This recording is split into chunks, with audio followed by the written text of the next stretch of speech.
Chapter 2283, Class Begins. Celestial Maiden Yunhe knew her own suffering. She did not dare to make a move at all.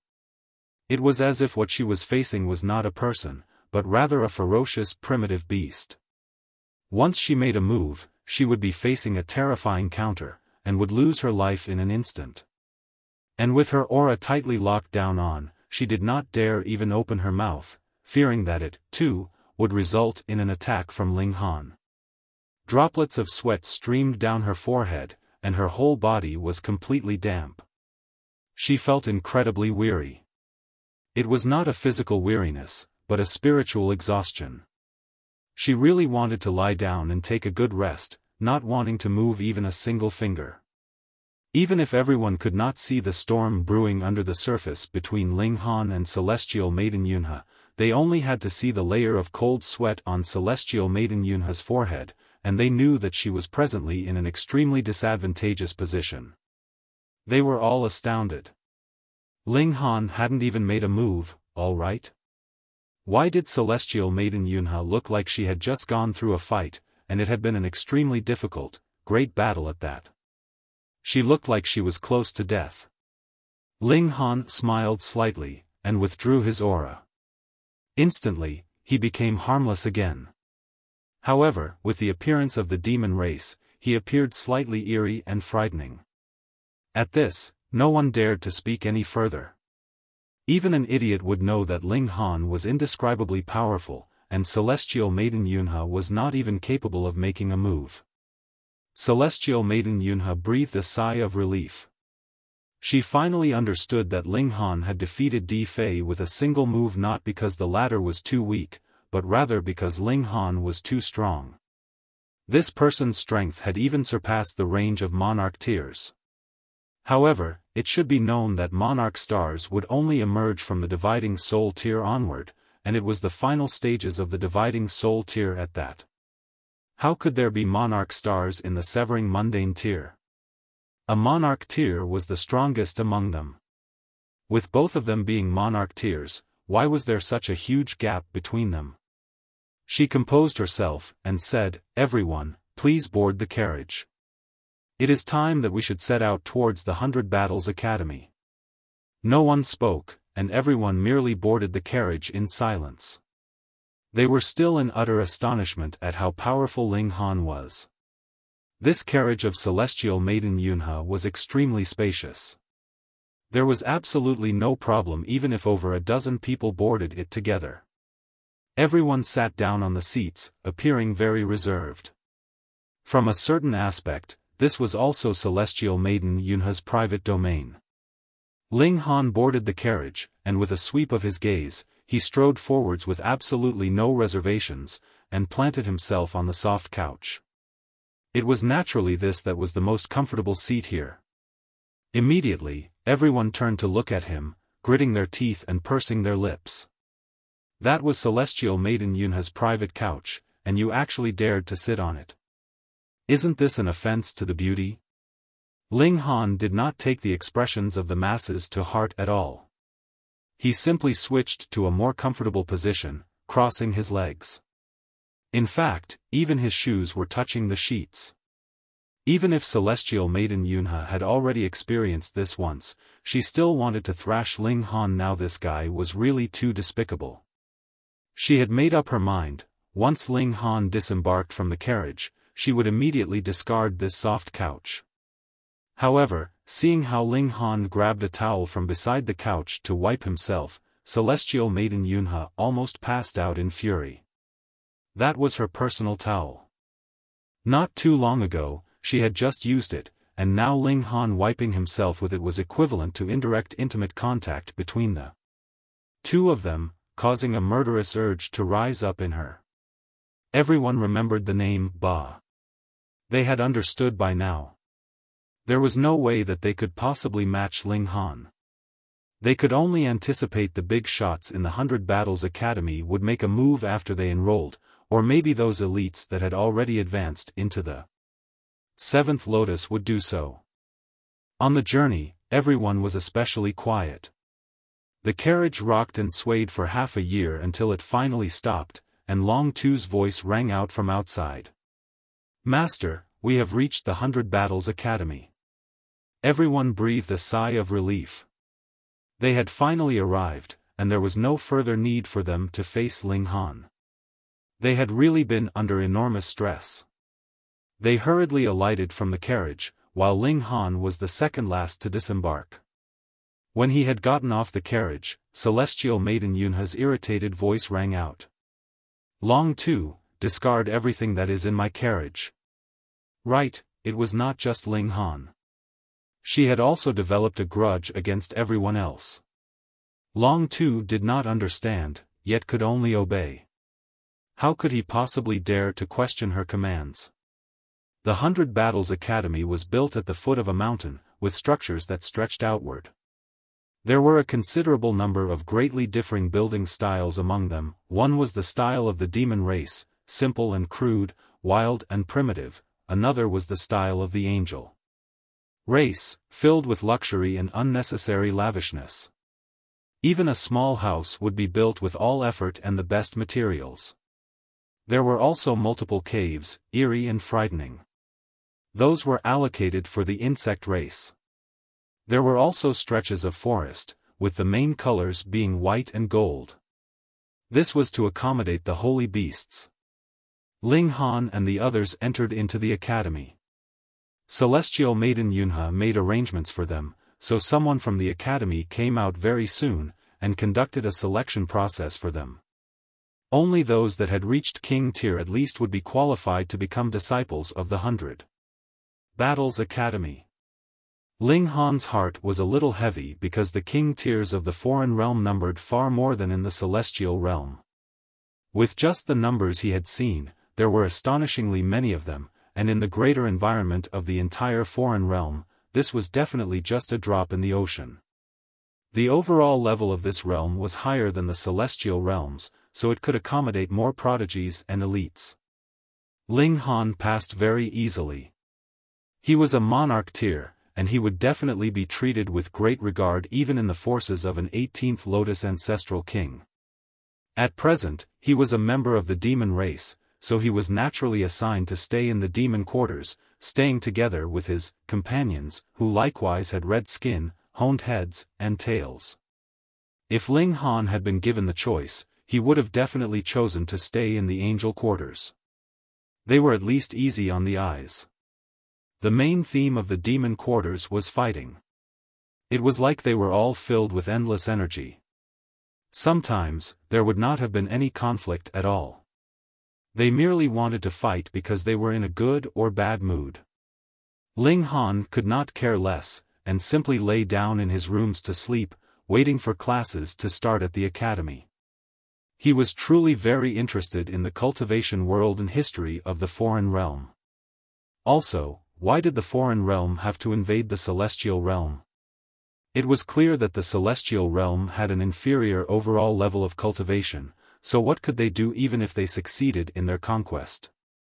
It was one thing for the others, but why would the heavenly venerable tiers of the foreign realm have to move?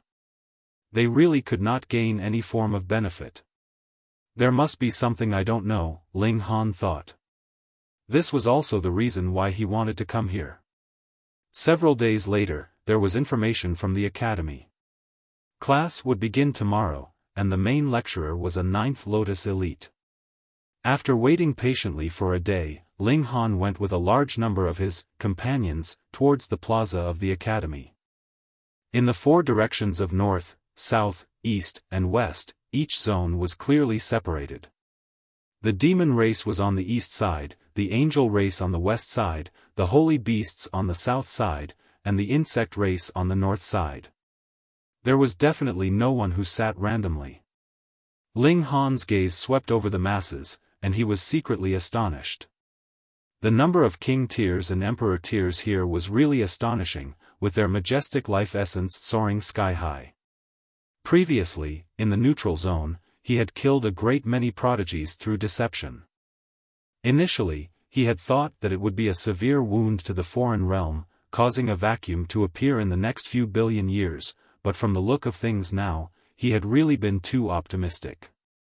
There were over 10,000 people here, and the strongest among them was 8th Lotus.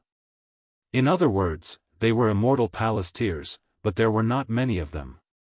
It was said that the academy would ordinarily nurture their students up to the 7th Lotus, and they would leave upon attaining the 7th Lotus. Only the really outstanding figures would be able to stay behind, and continue to enjoy the resources provided by the academy. Hence, the 7th Lotuses that appeared here were Emperor tiers, at least, and those 8th Lotuses were definitely Monarch tiers. For the sake of survival. An elite shot forwards, the pattern of 9th Lotus blooming on his forehead. This was an elite of the insect race. He was just a giant ant, completely dark red in color, his joints like metal. For the sake of survival, everyone roared as well, appearing extremely excited. Chapter 2284, Reality of the Realm War. If these people had shouted, "Long live the foreign realm is invincible," and so on, Ling Han wouldn't have been surprised at all.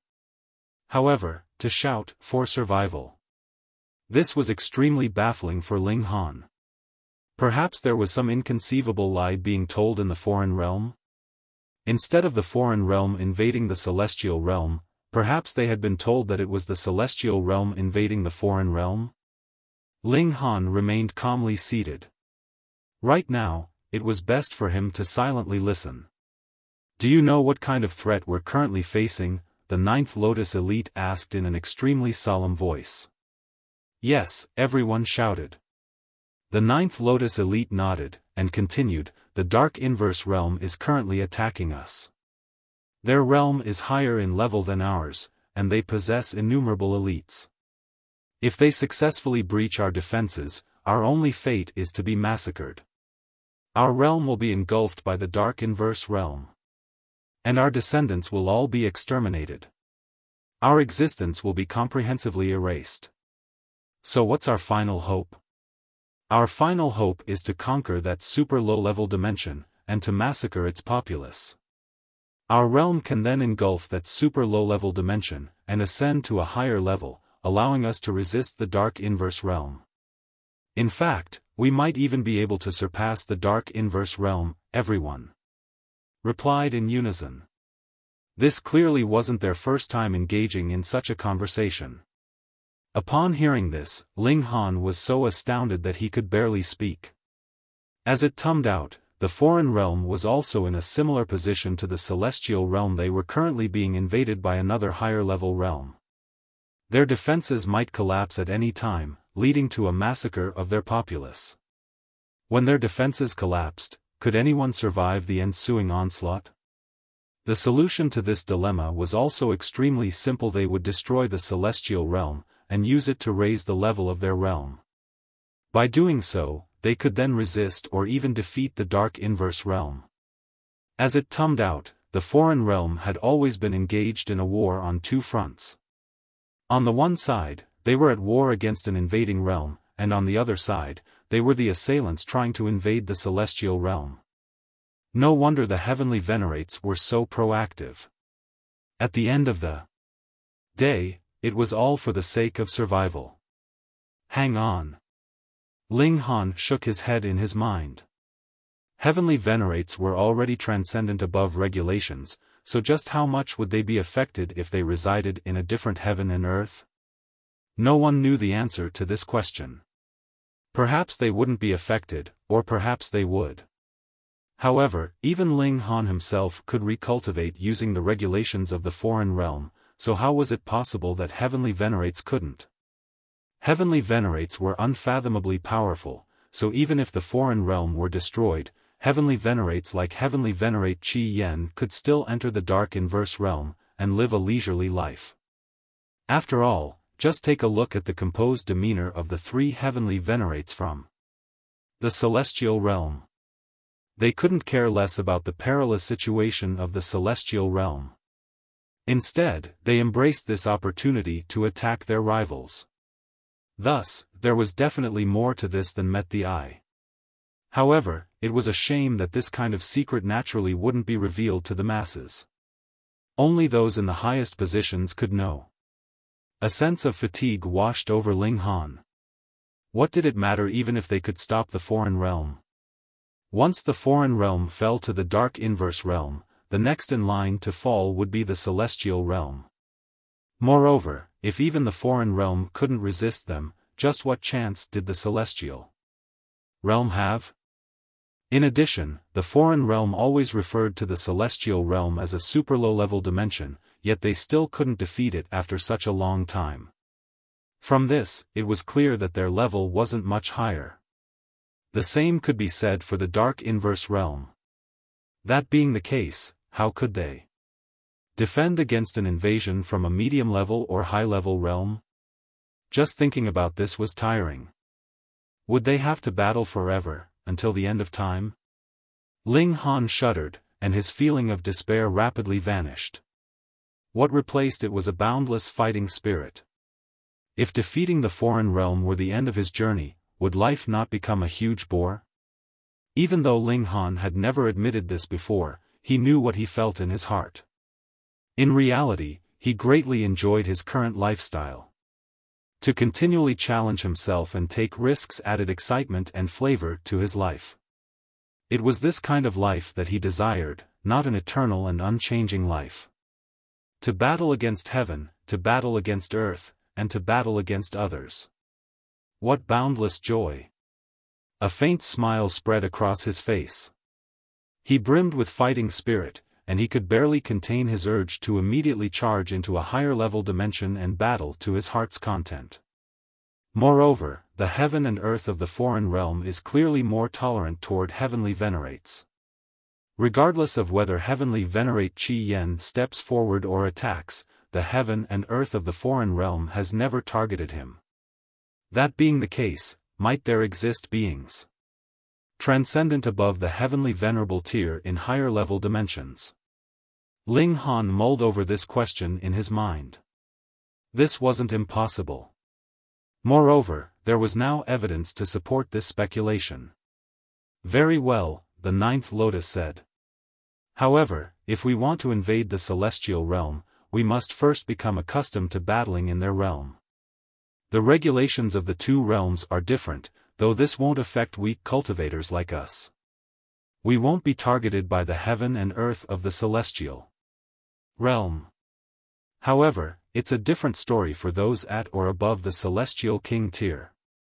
Thus, we're unable to unleash our full battle prowess at the celestial realm.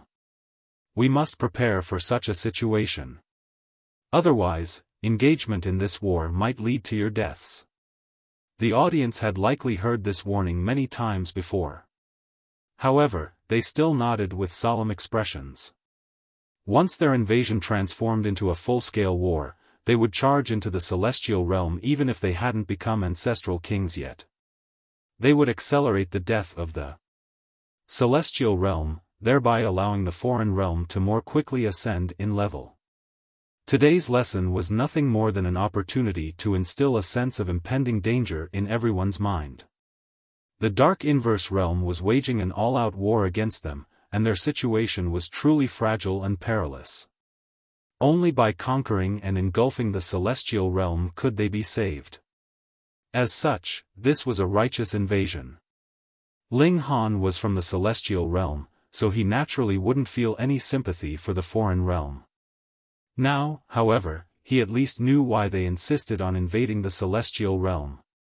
He also understood why there was so much support behind this invasion, and why the foreign realm could tolerate sacrificing generation after generation of prodigies. After a day of lessons, Ling Han couldn't help but feel tired and muddle-headed. Afterward, he went to the library to read the relevant information. He had initially thought that the battle between the foreign realm and the celestial realm had been a huge secret, just like how few people in the celestial realm had known about the invasion launched by the foreign realm. However, he discovered that it was quite the contrary. This was no secret in the foreign realm, and it was instead used as a motivation for cultivators to grow stronger. Before long, Ling Han had already read a large number of books. The realm wars were extremely cruel, and victory for one party would mean defeat and extermination for another. Their entire realm would be dissolved, and their entire population would be erased. This was because living beings were the foundation of a realm. If they weren't culled to a certain degree, the heaven and earth that they existed in couldn't be engulfed. As such, the primary goal of the foreign realm after invading the celestial realm would be to massacre its residents.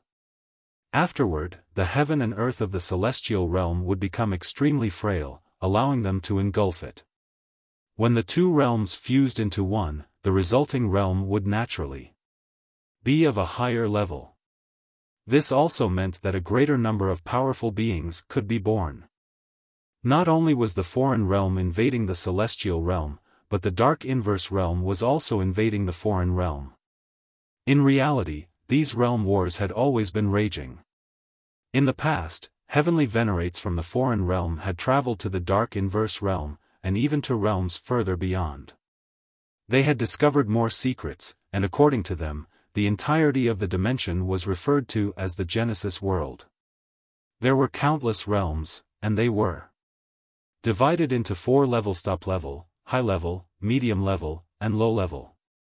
Both the foreign realm and the celestial realm were low-level dimensions. However, there were still countless other low-level dimensions, so it was possible to rank them in terms of strength. The celestial realm was most likely the weakest of the low-level dimensions. This was because they hadn't discovered any other neighboring realm apart from the foreign realm.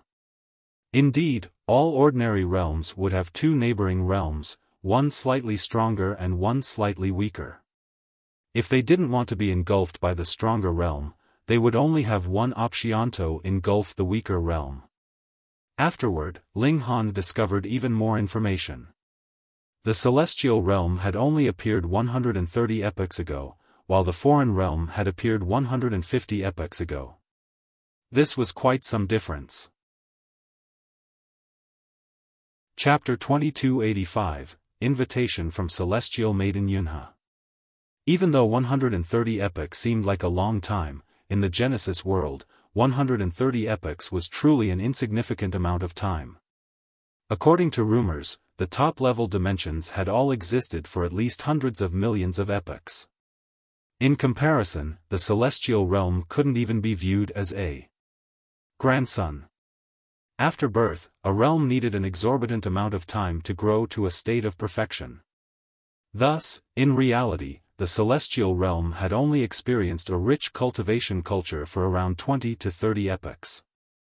Moreover, it was only at this time that it collided with another realm, intertwining together and forming a passageway. A weaker realm hadn't appeared behind the celestial realm, and this meant that the realm either hadn't been born yet, or it was still in the process of growing. However, there would eventually come a day when it connected with the celestial realm. This was the unchanging cycle in the Genesis world. Old realms were continuously engulfed, while new realms were continuously born.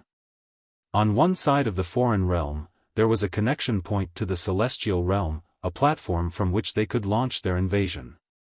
On the other side, there was a connection point to the dark inverse realm, a passageway from which the dark inverse realm could launch their invasion. On that side, the angel race and the holy beasts were responsible for the defenses. The foreign realm was engaged in war on 2 fronts. Ling Han was secretly astonished. Fortunately, light was opposed to darkness. Fortunately, the dark inverse realm was also invading the foreign realm. Otherwise, if the heavenly venerates from the foreign realm had attacked, the celestial realm would have most likely ceased to exist several epochs ago. The entire Genesis world is swept up in realm wars, and no one can escape from this reality, Ling Han said with a sigh. This was a cruel thought, yet it filled him with fighting spirit. At the same time, he was also weighed down with pressure. If an elite from a top-level or high-level dimension entered at this moment, could they perhaps exterminate all of their opponents in these low-level dimensions with their own strength? Strength. Only by becoming stronger could one stand up straight. Ling Han temporarily pushed his thoughts and curiosity of the realm wars aside. In any case, he would only become cannon fodder with his current strength. As such, his only option was to become stronger. He wished that the foreign realm could resist for a while longer, and he also wished that the celestial realm could resist for a while longer. He needed time to develop formidable power. The cultivation environment of the foreign realm was clearly superior to the celestial realms, since everyone was aware that they would be massacred by the dark inverse realm if they didn't first conquer and engulf the celestial realm. Thus, everyone prioritized cultivation. The heaven and earth of the foreign realm had also welcomed a prosperous age, with their celestial medicines far more abundant than in the celestial realm. The number of natural treasures was also greater, and this allowed the foreign realm to nurture countless astonishingly powerful prodigies and elites. In order to attack the celestial realm and defend against the dark inverse realm, the foreign realm had mobilized everyone that it could. For example, the 100 Battles Academy was one of the countless academies in the foreign realm. It was run by an ancestral king, and it was fully focused on nurturing the younger generation, thereby elevating the cultivation level of the entire foreign realm. Living beings were dependent on heaven and earth, and the power of living beings could also be fed back to heaven and earth. If everyone were as powerful as a dragon, the heaven and earth that they resided in would also become peerless in terms of power. It would suppress any assailants to an even greater degree. Ling Han involuntarily thought of the sealed emotion Heavenly Venerable and the others. They had blocked all information about the invasion by the foreign realm, and they had created a guise of peace. In reality, they were dampening the motivation of people, and they were weakening the power of heaven and earth. As such, it was only natural that the suppression provided by heaven and earth against the assailants was weak. Thinking further about their inaction, and Ling Han could categorically conclude that the three of them had zero intention of stopping the invasion by the foreign realm. Instead, they were weighing the celestial realm down, and they were eager to witness its destruction. So, why didn't they proactively turn traitors? This was because heavenly venerates weren't tolerated by the celestial realm's heaven and earth. They would be targeted if they showed themselves, and they would more so suffer a backlash from heaven and earth if they dared to interfere. Killing one or two people naturally wouldn't be a problem. However, if they killed too many people, the karmic backlash would certainly be too great even for heavenly venerates to handle. Ling Han came to a sudden realization. He finally understood why the ancient realm had been separated in two, and why the people from the ancient realm weren't allowed to enter the celestial realm. This was because if the ancient realm became whole, more people would enter the celestial realm. And more people would advance to the severing mundane tier, dividing soul tier, and even higher cultivation levels. At that time, heaven and earth would become more powerful, which was something not desired by the three heavenly venerates. Of course, there might have been even more reasons that Ling Han couldn't think of. Forget about this. I should cultivate and try to advance to the dividing soul tier as soon as possible. I'm clearly at the second secret already, yet I have to suffer as a fifth severance cultivator. This is a terrible feeling, Ling Han muttered. He stood up and left the library, heading off to cultivate. Even though the 100 Battles Academy was only founded by a 10th Lotus ancestral king, the facilities in the academy were all top-notch. For example, the time cultivation chambers could accelerate time up to 1,000 times. However, it wasn't easy to enter such cultivation chambers. One needed to possess the most brilliant cultivation talent. Even though Ling Han was a monarch tier, he still didn't have the right to enter such a cultivation chamber. If he wanted to, he would need to display even more talent. Before he even started to cultivate, the Empress, Yunhe, and bewitching Maiden Ro had already mastered the heaven-deceiving technique. Right now, they could genuinely wander around the foreign realm. Moreover, Yunhe's and the Empress cultivation had already returned to the fifth severance. Meanwhile, bewitching Maiden Ro also successfully advanced from the Emperor tier to the Monarch tier. She also advanced to the fifth severance. This was, of course, thanks to the mystical power of the 100 Fruits tree. She was extremely fortunate, and she managed to advance after consuming just 3 fruits. Ling Han released the 3 of them from the Black Tower, and disguised them as residents of the foreign realm. After he used the heaven-deceiving technique to touch up their disguises, perhaps even ancestral kings wouldn't be able to see through them if they didn't look carefully. Without any hesitation, the 3 women all chose to disguise themselves as the angel race. This was for no reason bar the fact that they were beautiful. Regarding this choice, to say nothing of the Empress and bewitching Maiden Ro, even Hunyo felt the same. Ling Han felt extremely vexed about this. The 3 women would all reside in the angel quarters, and not a single one would stay with him. Don't be sad, Ling Han. Nyo will frequently come to visit you, Hunyo said as she patted Ling Han's shoulder with a comforting expression. Ling Han could only shake his head as he led the 3 of them to the academy. The 100 Battles Academy was always open to recruiting new prodigies. Since the 3 women were all monarch tiers, they were naturally accepted without a hitch. In fact, their arrival caused some commotion in the angel quarters, since there weren't many monarch tiers even in the foreign realm, much less 3 stunningly beautiful monarch tiers. Ling Han spent almost half a year in the time cultivation chamber. However, he was eventually called out by someone. It was Yunhe. "Ba, are you interested in joining my team?" the woman asked. Before, she had considered never making contact with Ling Han ever again lest she recalled the scenes of him humiliating her. However, she now had a necessary reason to invite him. To do what? Ling Han asked in a calm voice. Obtained an ancient map from my clan, and I discovered an incredible region. Perhaps this region will bring us great fortunes, Celestial Maiden Yunhe replied. Ling Han pondered for a moment. If he relied on himself to cultivate, he most likely would need tens of thousands of years to return to the second secret. This was already taking into account the resources provided by the academy.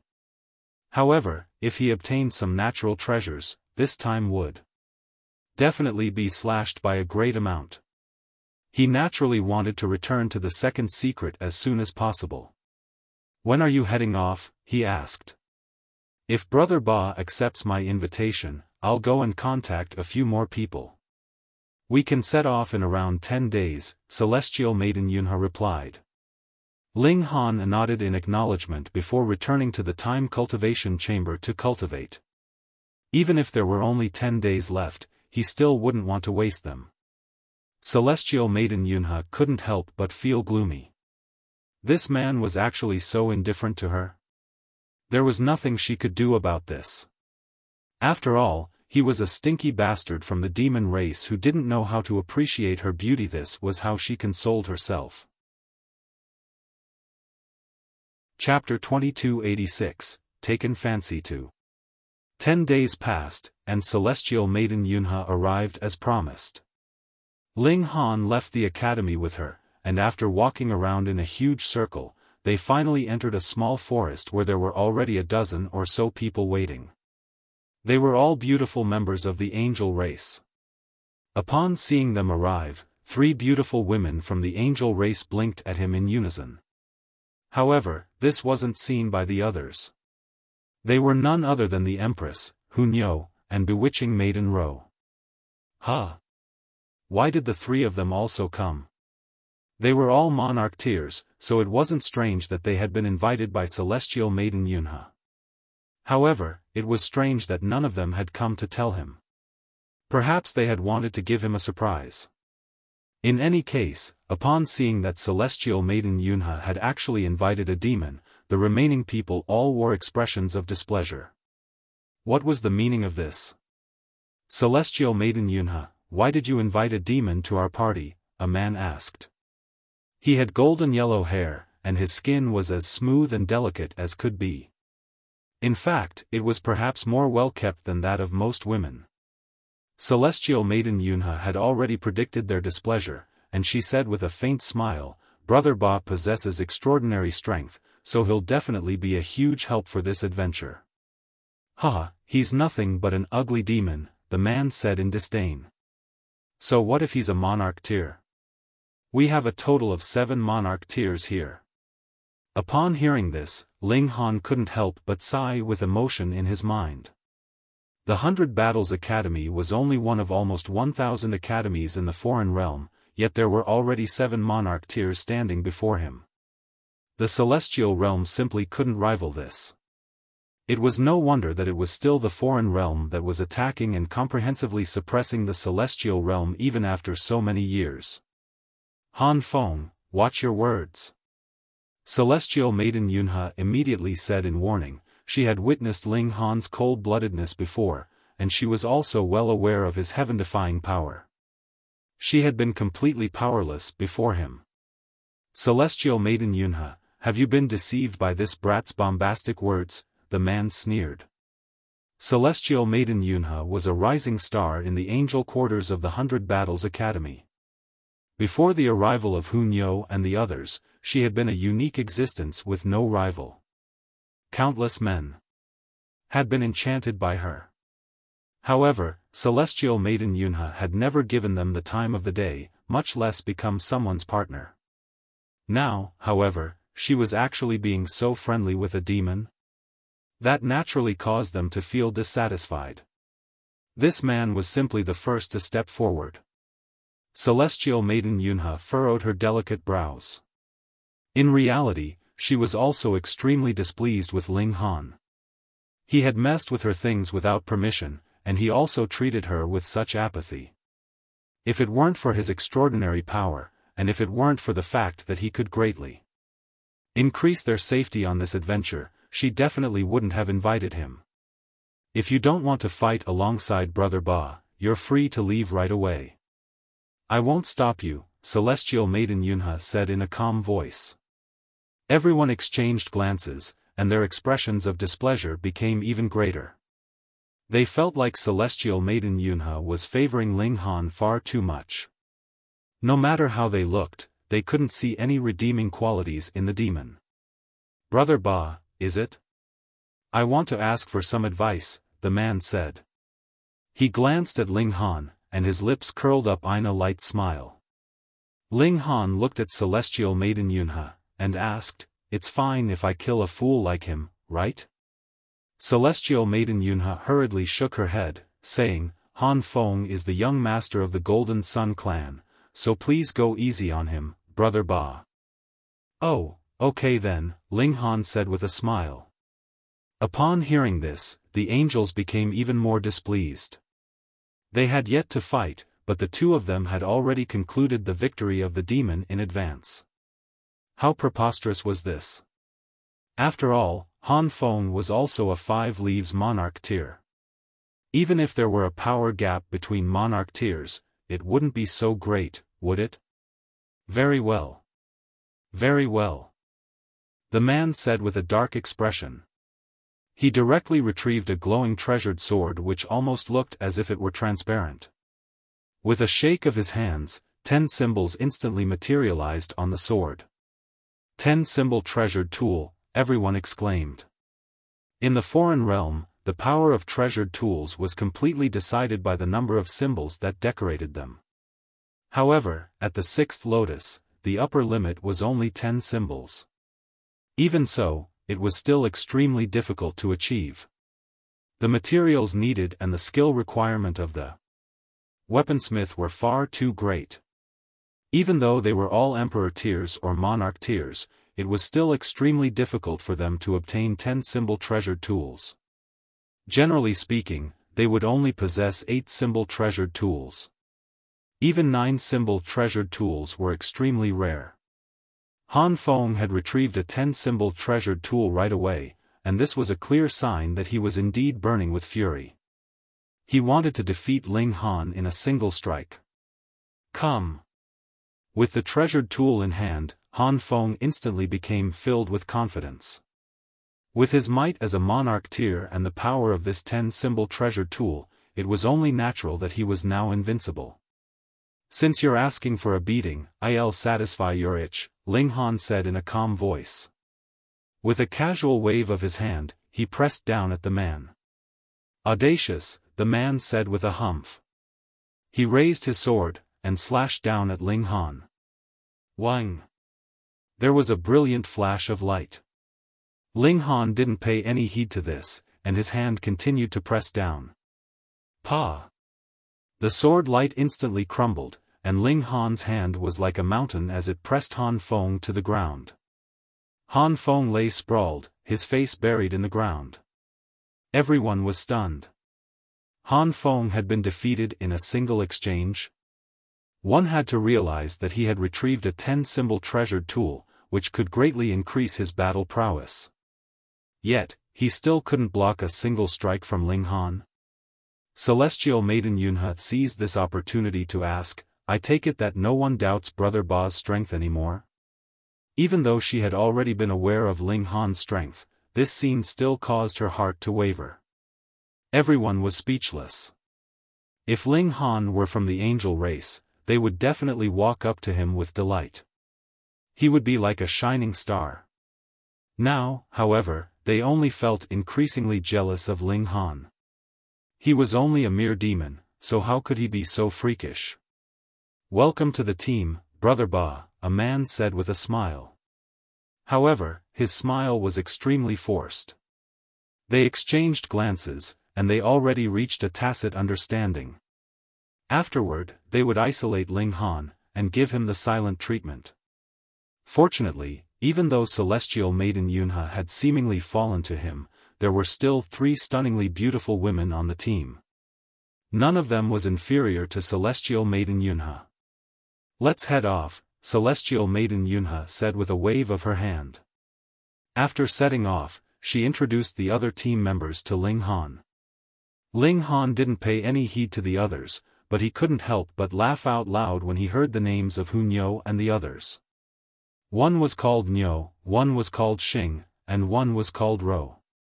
They were truly lazy, and they simply used a character from their real name. Upon seeing Ling Han smile, Celestial Maiden Yunhe immediately said in warning, Brother Ba, it's best that you don't try to chase them. Why? Ling Han asked with a smile. Did he need to chase them? They were already his wives. Someone has already taken a fancy to them, Celestial Maiden Yunhe replied. So I'm not allowed to chase them then? Ling Han mused with a smile. Celestial Maiden Yunhe was instantly pissed off upon hearing this. She was as beautiful as a celestial maiden, yet he was completely apathetic as if he were blind. Despite that, he was attracted to the 3 of them at first glance. How was she any inferior to them? Just what kind of tastes did this rascal demon have? She humphed, and said, I might as well tell you then. Do you know who Yu Yuan is? No, Ling Han replied with an honest shake of his head. He had been immersed in cultivation recently, so how could he have had time to worry about other matters? Celestial Maiden Yunhe was rendered speechless. You don't even know Yu Yuan? Can we still continue this conversation? He's a monarch star, she said in a solemn voice. Chapter 2287, Make a Bet. Oh? Ling Han asked in a casual tone. Celestial Maiden Yunhe almost exploded with rage. Did this person not understand the concept of monarch star? She humphed, and continued, Yu Yuan is already at the 3rd leaf of the 8th lotus. No matter how freakish you are, you still can't block even a single finger of his. He's the ace and the number 1 elite of the 100 Battles Academy. In the next battle of 1000 realms, our placing will be determined by how well he can perform. Ling Han's interest was piqued upon hearing this, and he asked, what battle of 1000 territories? Celestial Maiden Yunhe truly wanted to slap him across the face. He didn't even know about the battle of 1000 territories. How in the world was he a student of the 100 Battles Academy? However, upon remembering that Ling Han was always cultivating in seclusion, she realized that he was perhaps truly ignorant of these matters. Our dimension has a total of 999 territories, each of which has an academy similar to ours. In order to motivate everyone to cultivate, a competition between the academies is held every 1 million years, she explained. Oh, then how high can our academy place? Ling Han asked. 72nd, Celestial Maiden Yunhe replied with pride. Is 72nd very high? Ling Han didn't speak. However, his expression was already speaking louder than words. Don't think that 72nd isn't high. You have to realize that there are almost 1,000 academies. Celestial Maiden Yunhe immediately said. She wore an expression of reverence, and she continued, if it weren't for Brother Yu Yuan's immense power, we couldn't have even made the top 500. Ling Han understood that this was the power of a monarch star. One monarch star could rival at least 10 monarch tiers. Scouring throughout the entire celestial realm, they could only scrape together 10 or so monarch stars. In the foreign realm, however, even if Yu Yuan were only on the bottom of the pile of monarch stars, it would still signify a total of at least 72 monarch stars. The gulf between the two realms was like the distance between heaven and earth. Whom has Yu Yuan taken a fancy to? Ling Han asked. This person actually dared to covet his women. Xing, Celestial Maiden Yunhe replied. Oh, such good taste, huh?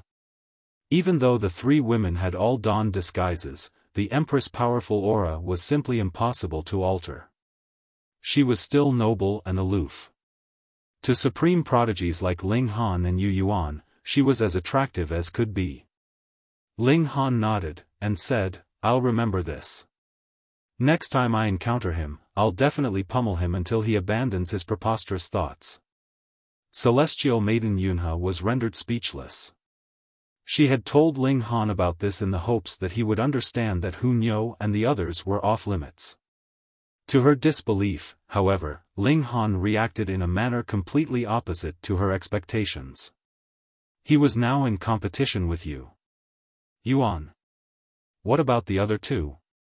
Ling Han asked. Celestial Maiden Yunhe was flabbergasted. Just how great is your appetite? You've yet to win over even one of them, yet you're already thinking about the others? Wuxia and Sun Feng, Celestial Maiden Yunhe replied. Wuxia is a monarch tier at the 7th leaf of the 11th lotus. Even though he won't necessarily reach the pinnacle 11th leaf, he's already an incredible talent. She paused for a moment before continuing, Sun Feng is a monarch tier at the 8th leaf of the 8th lotus, and he's even more powerful. In fact, these three are the three most powerful cultivators in the angel quarters. Brother Yu Yuan is more so the most powerful cultivator in our entire academy. She wore an expression of reverence. That was a monarch star. Such prodigies were extremely rare, and there were only around 100 or so monarch stars even throughout the entire foreign realm. Now, do you still think you have a chance with those three women? Celestial Maiden Yunhe asked. Ling Han didn't reply, and he simply looked at Celestial Maiden Yunhe with a strange gaze. He chuckled, and said, time and time again, you're persuading me not to chase after the three of them. Are you perhaps interested in me? Celestial Maiden Yunhe was astounded. Why didn't this demon look in the mirror? With such a terrifying appearance, how could she take a fancy to him? Was she blind? PSS off, she spat. Her eyes were about to shoot flames. She had never come across anyone as narcissistic as Ling Han before. Ling Han roared with laughter, and he said, would you believe me if I said that I could win over all three of them? You? Celestial Maiden Yunhe didn't know whether to laugh or to feel angry. Which woman from the angel race would become attracted to a demon? Do you want to make a bet? Ling Han said, purposefully toying with her. Sure. Celestial Maiden Yunhe immediately replied. If you lose, you owe me 1 fruit from the 100 fruits tree. No, since there are 3 of them, you owe me 3 fruits if you fail to attract any of them. She was at the 5th severance, yet her brother still hadn't reached this level yet. Even though they had a celestial fruit, it was only a single one. The more they had, the more insurance there would be. Moreover, even if her brother succeeded with a single fruit, they could still sell the others for an astronomical price. It would be silly of her not to raise the stakes. This was akin to someone gifting her money, so why wouldn't she take the offer? Ling Han smiled, and said, "Fine. If I fail to win over any of them, I owe you 3 celestial fruits. But what if I succeed?" "You tell me," Celestial Maiden Yunhe said. She wouldn't mind even if Ling Han named an exorbitant price. After all, she was confident that Ling Han definitely wouldn't succeed. In any case, how could they be attracted to a member of the demon race? Especially when there were better choices in her own tribe. Ling Han pondered for a moment before saying, "I want 7th Lotus Great Herbs. For each one I win over, you owe me 1 Great Herb." "Deal," Celestial Maiden Yunhe immediately said. Both of them were betting celestial medicines, so this was a fair exchange. Moreover, it was impossible for Ling Han to win. "Deal," Ling Han said with a smile. They traveled for 3 days before finally stopping to rest. Sure enough, the others isolated Ling Han. They sat in a circle around the campfire, yet when they saw Ling Han walking over, not a single one of them shuffled aside to let him sit. Instead, they continued to eat and drink as if he didn't exist. "Heh, so what if you're powerful? Can you attack us now?" Even Celestial Maiden Yunhe remained unmoving with a smile on her face. She showed no signs of wanting to help Ling Han. After all, who told him to be so arrogant? Ling Han smiled faintly before walking up to the Empress, and asking, "Can I sit here?" Everyone was stunned upon hearing this. Just how shameless can you be? Those are 3 stunning beauties, so even looking at them is soiling them, yet you actually dare to request a seat between them? Why don't you go die? However, in a sight that shocked them even further, the 2 women actually shuffled aside to create a spot for Ling Han. Fuck. They were all dazed as they stared at Ling Han taking a seat. They felt like they were in a dream. Celestial Maiden Yunhe had been drinking tea, and upon seeing this, she couldn't help but spit out a mouthful of the beverage.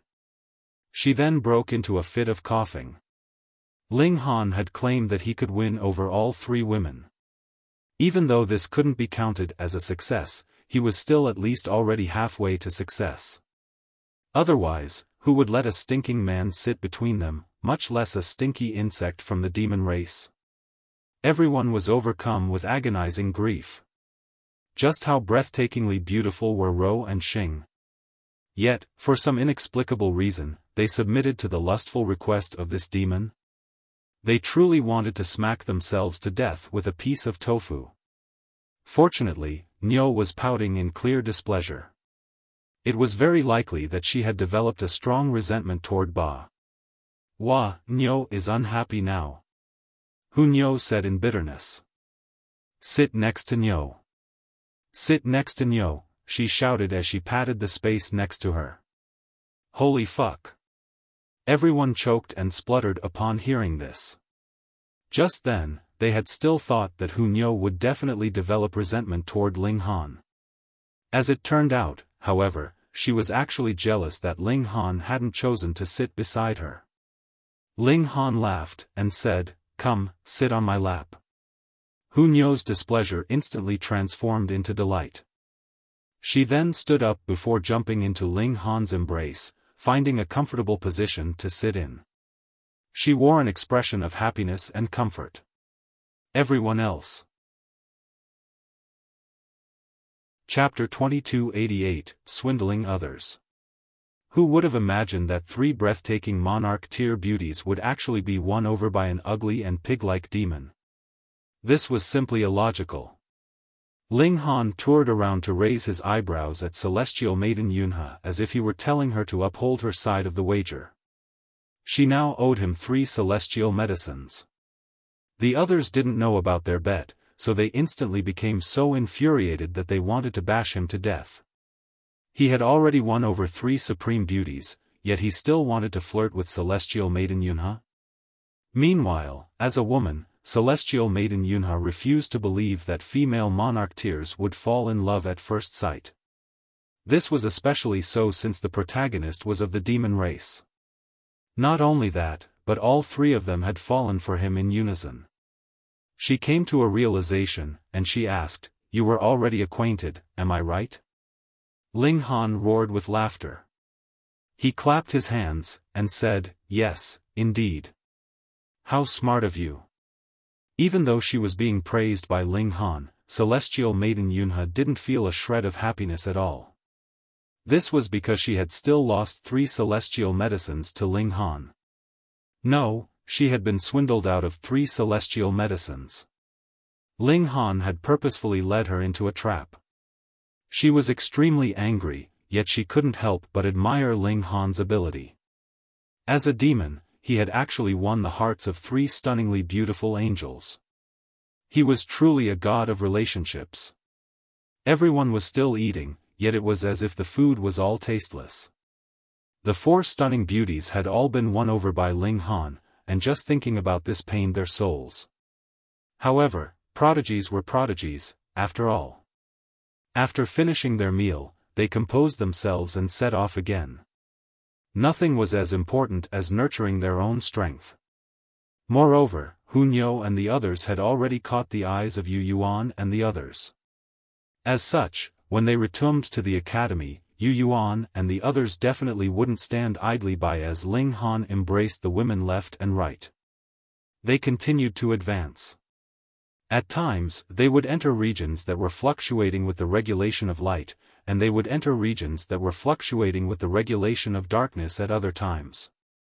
During the latter times, they would try to avoid the areas of concentrated regulations as much as possible, seeking areas that were more neutral. Fortunately, Ling Han's cultivation of the regulation of darkness wasn't powerful to begin with, so if he actively dispersed it, he wouldn't be affected by either the regulations of light or the regulation of darkness. Hunyo and the others had even lower mastery of the regulations, so they were naturally affected even less. Even though the two can't be cultivated in unison, one can take the time to analyze both and use them as a reference, Ling Han thought to himself. Heaven and earth were paramount, and their power was profound. Meanwhile, regulations were the materialization of heaven and earth's power. It was tangible, and it was comprehensible. It was no longer mysterious and elusive. By comprehending both the regulation of light and the regulation of darkness, perhaps he could discover the secret to the foreign realm's power. Add to this the fact that he had once been the ruler of a realm, and this would benefit him even more. He could transcend the regulations, and directly reach the fundamentals. Why was the core of heaven and earth so important? This was because it could allow one to witness matters transcendent above the regulations. Thereupon, one could obtain the knowledge to transcend the regulations. 3 months later, they arrived at the foot of a tall mountain. According to the information from my clan, this is most likely the tomb of an ancient elite, Celestial Maiden Yunhe said. She was finally willing to reveal some secrets. Before this, her lips had remained sealed. This is an examination given to me by my clan, and they want to see whether I can successfully unearth this ancient tomb or not. She looked at the others, and continued, "Please help me with your full strength." After opening the ancient tomb, everyone can take a treasure of their choice. If there are cultivation techniques, everyone can also make a copy for themselves. It's our honor to help you, Celestial Maiden. That's right. No need to mention treasures and whatnot. As long as there are cultivation techniques. Everyone was extremely polite. This was mainly because they already had no chance with Hunyo and the others. Meanwhile, Celestial Maiden Yunhe still hadn't fallen yet, so they naturally returned their gaze to her. Then I'll take this opportunity to thank everyone first, Celestial Maiden Yunhe said as she curtsied to them. She then led them onto the mountain. She would frequently stop after walking for a while, and she would close her eyes to mull over something. Only after a moment would she start walking again. There was definitely an extremely complex map in her mind. Otherwise, there would have been no need to pause so often. Ling Han carefully observed his surroundings, and he discovered that there was indeed something peculiar about this place. The rocks were like pillars, with each of them upright and tall. He hadn't felt anything at first, but the further they ventured, the thicker the fog became. This seriously affected their vision. This was a formation. Roar! There was the howl of a beast, and a snow-white tiger suddenly lunged out from behind a stone pillar. It had a pair of wings, and it was clearly a holy beast. There was a snow-white lotus on its forehead, one with 7 petals and 2 leaves. Everyone's expression changed drastically. Even though there were many monarch tiers among them, those at the 5th severance could only rival those at the Yang Soul. After all, there was still a major tier between them. Now, however, this holy beast was at the Yin Soul, meaning that it could rival 10. 5th severance monarch tiers. Moreover, this was under the condition that this holy beast wasn't a king tier or an emperor tier. Otherwise, it could easily obliterate them. Enter the formation. Celestial Maiden Yunhe cried. Before coming here, they had already made the necessary preparations. As such, they naturally wouldn't be sent into disarray by the appearance of a second-leaf 7-petal holy beast. They immediately entered a formation, with 7 people in each subgroup. They could combine their power together, and they could unleash a battle prowess greater than if they simply fought together with no formation. Celestial Maiden Yunhe took the lead as she immediately charged at the tiger. However, Ling Han squinted his eyes as he observed this. The appearance of this tiger was far too strange. He had a nagging feeling that this wasn't a real tiger, but instead an illusion created by a formation. Boom! Celestial Maiden Yunhe's attack landed, and the tiger instantly shuddered before vanishing without a trace. Huh! Where has that holy beast gone? Perhaps it's mastered some spatial secret technique, allowing it to escape. That's right. How can a 2-leaf 7th lotus holy beast be killed so easily?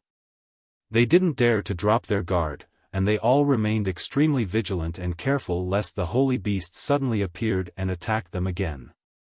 Ling Han smiled, and said, "No need to be so worried. This is most likely an illusion formation, so that holy beast can't possibly appear again."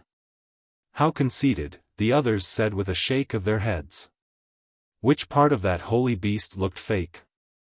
Right at this moment, there was a flash of white as another holy beast appeared. It was a snow-white wolf that had a pair of wings on its back. Only its eyes were golden, and its appearance was extremely mighty and domineering. There were 7 petals and 3 leaves on its forehead. Not good, everyone exclaimed. Their expressions changed again.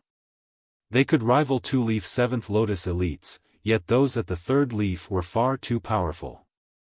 If they battled head-on, their only fate would be death. As such, only fools would charge into battle. Retreat first.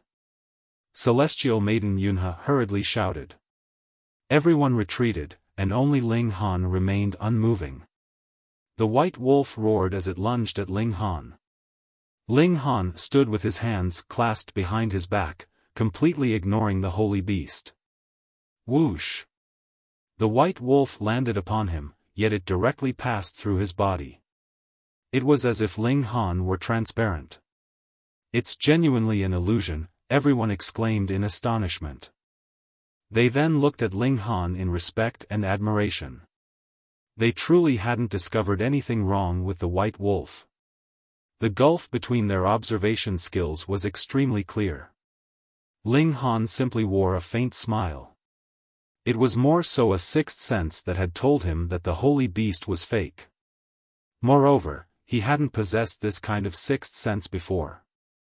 It had only been nurtured after he had become the ruler of a realm. This was because the ruler of a realm could transcend the regulations and directly observe the fundamentals. However, he naturally wouldn't explain this. He looked at celestial maiden Yunhe, and said, "Come, continue to lead the way." Being able to see through these illusions was one matter, and wanting him to shatter this illusion formation was another matter altogether. Celestial maiden Yunhe nodded in reply.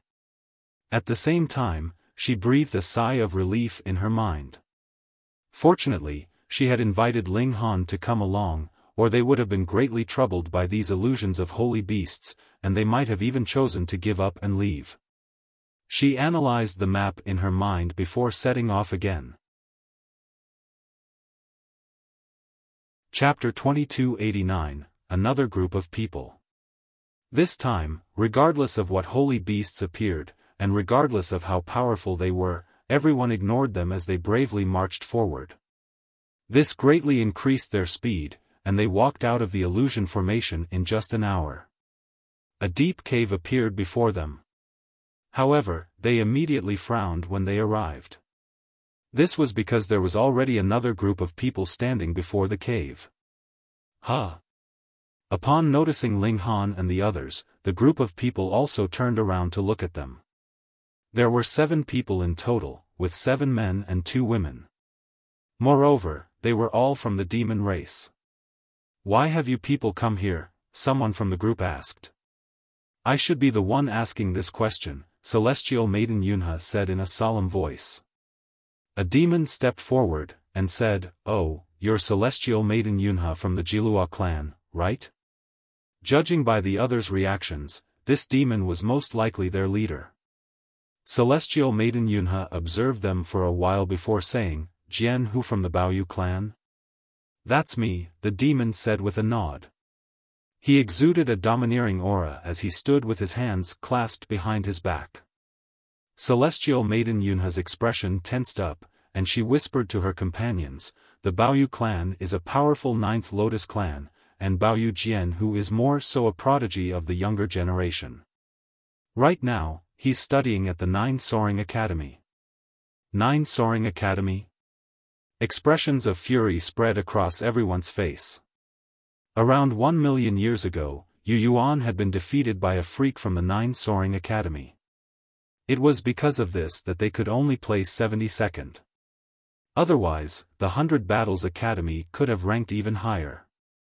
Thus, they naturally had no good feelings for the 9 Soaring Academy. In any case, celestial maiden Yunhe, how did those people also get here? Someone asked. This was a key question. Even with a map, they had still gone through so many struggles to get here. If it were said that Baoyu Jianying and the others had made it here by luck, who would believe it? Celestial maiden Yunhe furrowed her delicate brows.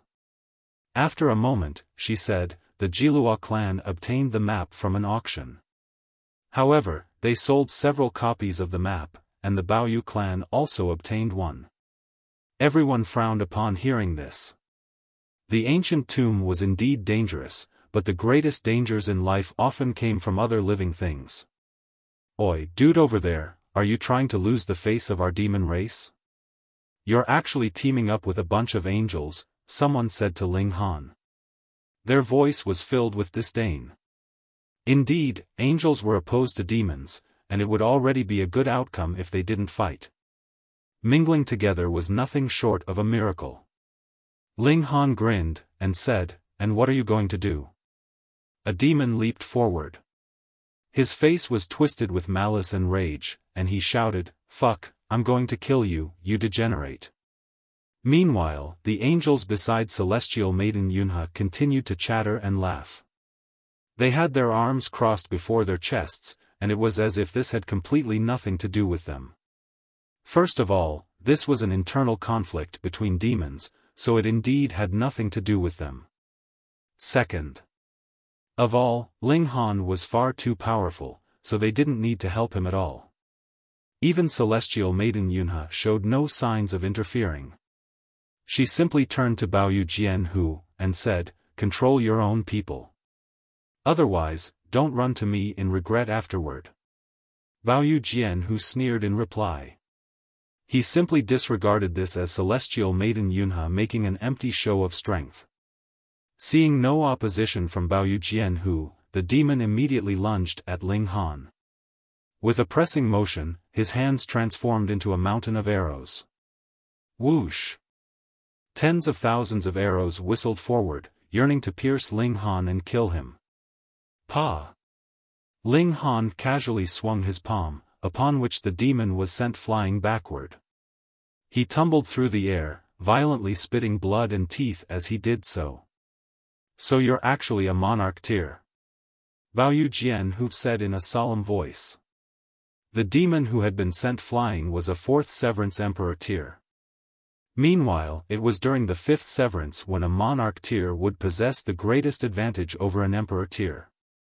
As such, it was no surprise that Ling Han had ended a battle with a single strike. Baoyu became even more infuriated. A mighty monarch tier was actually riding on the coattails of celestial maiden Yunhe? Was he trying to sink the demon race's face into the abyss? I said you'd regret it, celestial maiden Yunhe said, adding fuel to the fire. They were competition, so it was best to shoo them away as soon as possible. This naturally enraged Baoyu even further. Then let me experience his power, he said with a humph. Hunyo leaped forward. Her finger was pointed at Baoyu, and she wore an expression of arrogance as she said, "Ugly bastard, Nyo will destroy you." "You ugly bastard?" Baoyu stammered with a stiff expression. He was a rare handsome man of the demon race, okay? It was simply because they belonged to different races that their perception of beauty was different. Anyhow, she actually dared to call him an ugly bastard? Toxic woman, I can't forgive you. He lunged forward, intent on giving Hunyo a vicious lesson. Who's scared of whom? Hunyo was unfazed as she charged forward. Pung, pung, pung. The two people immediately broke into a battle. To everyone's surprise, it was actually Hunyo who was enjoying the upper hand. Moreover, this was a significant upper hand. This was only natural. Hunyo had originally possessed the talent to become a monarch star, and it was only because there weren't enough source powers of heaven and earth, and because she only had the brand of a ninth heaven celestial king that she hadn't been able to cultivate a ninth divided soul. However, she was still a top talent among monarch tiers. Now that she had cultivated the regulations of the foreign realm, she had more so elevated her battle prowess to an even higher level. In reality, her true battle prowess was already no weaker than that of monarch stars. How could Baoyu rival this? The young lady hooped and shouted, and as she swung her dainty fists, she appeared as beautiful as could be. However, the might of her attacks was immense, and Baoyu was completely suppressed by her power. After several dozen more exchanges, the young lady sent Baoyu flying with a violent kick. She obtained a flawless victory. This was only a battle at the severing mundane tier. If they had been at a higher cultivation level, Hunyo's battle prowess would have given her an even greater advantage. It was only after reaching the dividing soul tier that the gulf between monarch stars and monarch tiers became more apparent. The demons on Baoyu team were deeply astonished. They hurriedly helped Baoyu up before turning around to flee. In fact, even the angels on celestial maiden Yunhe's team were transfixed with shock. They indeed knew that Hunyo was a monarch tier, yet they hadn't imagined that her battle prowess was also so formidable. This kind of battle prowess was quite unusual. How could the gulf between fellow monarch tiers be so great? Nyo is indeed powerful, Hunyo said with her hands on her hips. She was brimming with smugness, and she appeared very beautiful like this. Celestial maiden Yunhe suppressed the shock in her mind before taking a deep look at Hunyo. Only after a brief moment did she say, "Let's head inside." They entered the cave. It was pitch black inside, and there was also an indescribable stench of decay. This was a pungent smell. After arriving at the end of the cave, they found a large corpse that had lain at rest for heaven knew how many years. It was mostly decayed, with only its skeleton remaining. It was draped in a golden robe, and it was emitting an intense stench. What kind of joke was this? Someone couldn't help but say, this is the ancient tomb? This is the ancient corpse? Celestial Maiden Yunhe shook her head. She pointed at the corpse, and said, move this corpse away. Everyone exchanged glances, and two people immediately stepped forward to remove the corpse. Huh! There's another cavern behind this corpse, the two people exclaimed. Ling Han also looked over. Sure enough, the large corpse had blocked the cavern behind it, making this place seem like the end of the cave. Whoosh! After moving the corpse a small distance, a powerful suction force suddenly appeared, and it was as if it wanted to suck all of them into the cavern. However, because this suction force was too powerful, pang! The corpse was pulled back, blocking the entrance to the cavern again. The suction force instantly vanished. The two angels responsible for moving the corpse exchanged a glance before saying, come, let's pull harder. Their eyes were slightly red. They had actually failed to resist the suction force and move the corpse. This was fairly embarrassing. Chapter 2290, Entering the Cavern. 2/5 Severance cultivators had actually failed to move a corpse. Was this not a hilarious joke? They went to move the corpse again, and they both exerted their full strength. One side of the corpse was easily moved, yet when that cavern was slightly exposed, that overwhelming suction force appeared again. Regardless of how red-faced with exertion the two people became, their attempts to move the corpse were simply futile. They couldn't move it another inch. However, they had already been embarrassed once, so how could they bear to fail again? They both gave it their absolute all. Wang, wang, wang. Numerous symbols shone on their bodies as their wings beat rapidly. Pa! There was a flash of red, and the arm of one angel was surprisingly torn off, sending blood spurting through the air. The other angel was freaked out by this sight, and he hurriedly let go of the corpse. The corpse was instantly sucked back, blocking the entrance to the cavern again. TM Fine, the person who had suffered the torn arm said. As he channeled the power within him, the power of regulations enveloped him, causing a new arm to immediately grow out. This consumed a certain amount of his blood essence and power of regulations. As long as they didn't suffer extreme wounds, cultivators above the severing mundane tier could all recover at a rapid speed. This was because they didn't need to expel foreign martial intent. How did you get wounded? Is there something strange about this corpse? Celestial Maiden Yunhe asked in a grave voice. No, the person said with a shake of their head.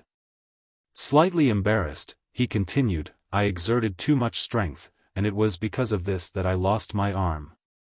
Everyone breathed a sigh of relief. However, this was quickly replaced by a feeling of shock. He had actually exerted so much strength that he pulled an arm off. Just how hard was he pulling? More importantly, he had already exerted so much strength, yet he still couldn't move that corpse. The immense power of the suction force was clear for all to see. Moreover, this corpse was far too sturdy, was it not? It had already been reduced to bones, and it was eternally at the mercy of this suction force, yet it still remained intact? This was truly astonishing. This robe is most likely a precious treasure, someone said with sparkles in their eyes. They stared at the robe on the corpse. Everyone nodded in agreement. This robe had been able to resist the power of the suction force, so its defensive ability could at least rival that of 4th Severance Emperor tiers. This was the cultivation level of the two angels just then. A 5th Severance Monarch tier stepped forward, and said, let me try. Another 5th Severance Monarch tier came forth, and said, I'll give you a hand. They grabbed the corpse together, one taking its left hand and one taking its right. They then pulled at it with force. The corpse was shuffled over, and the suction force instantly appeared again, as violent as could be. The two monarch tiers exerted their full strength, and the veins on their foreheads were already bulging. This completely ruined their beauty, and it made them appear extremely savage. Their wings continued to flap, and their legs also rose into the air.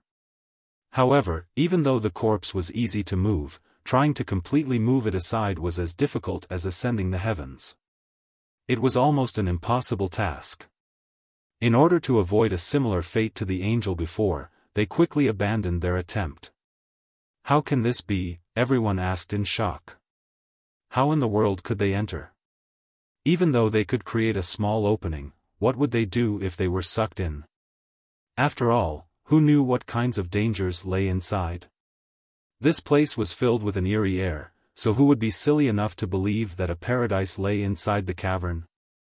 Why don't we remove its robe first? Someone suggested. The corpse had already decayed, so as long as they removed its robe, the corpse would presumably be sucked into the cavern with ease. At that time, the entrance to the cavern would also be exposed. This suggestion won the support of the others. They felt like this was a good idea. Ling Han didn't oppose this suggestion either. He simply frowned, feeling an indescribable sense of unease. They started to remove the corpse's robe, yet they quickly discovered that the buttons of the robe were incredibly difficult to undo. After almost an hour, they finally managed to undo a single button. They instantly cheered in delight. There was finally a glimmer of hope. They continued to encourage themselves, and after an entire day, they finally managed to undo all of the buttons on the robe. Whoosh! The robe slapped onto the entrance of the cavern. Plop! After fluttering for a brief moment, it was instantly sucked inside. The corpse then collapsed as well, with its hundreds of bones flying into the cavern like meteors. Not good. Before Ling Han could react, he had already lost control of his body. He was sucked toward the cavern. Not only him, but everyone else was lifted off their feet and sucked toward the cavern as well. This suction force was far too terrifying. Celestial Maiden Yunhe and some others flapped their wings furiously, trying their best to stabilize themselves in the air, yet their attempts were futile, and their struggles were insignificant before the power of the suction force. Whoosh! They were all sucked into the cavern. Their bodies tumbled around, and they all felt so nauseous that they wanted to vomit. In fact, several people fainted, after which bile was thrown from their mouths. After at least 30 minutes, they finally saw an expanse of blinding white light before them. Pung, pung, pung, pung. They landed one after another, slamming into the ground. However, they didn't feel any pain at all. This was a snowy mountain. No wonder it was so white and so bright, and no wonder their fall wasn't painful as expected. Everyone groaned as they crawled up. Even the few people who had fainted opened their eyes in a daze. However, they immediately started to violently vomit again. They were still feeling terrible. "Where is this?" they all asked. Celestial Maiden Yunhe was slightly pale. It was clear that the person who had drawn the map had never entered this place before, yet they had tricked others by saying that this was the tomb of some ancestral king. Their aim was to raise the price of that map. From the fact that they had sold 2 copies of the same map, it was already clear that the seller was lacking in integrity. From here on in, everything would be unfamiliar. This place was potentially fraught with danger. Someone clasped their head, and said, "The bones have scattered everywhere, but that robe is nowhere to be seen." They hadn't managed to obtain anything. In fact, this was to be expected. With a single gust of wind, that robe could have been carried anywhere on the mountain. Let's head back and take a look first. They wanted to check their path of retreat. They knew not of north, south, east, and west in this region, and their chaotic arrival just then also prevented them from knowing where they had come from. However, this didn't matter. As long as they could determine the direction of the wind, they would know where they had come from. They had been sucked in here, so they could presumably find the exit as long as they traveled following the wind. They set off, and it wasn't long before they discovered a cave on the side of the mountain. However, the winds that gushed out from the cave were far too violent, and they were immediately sent flying once they neared it. They couldn't resist them at all.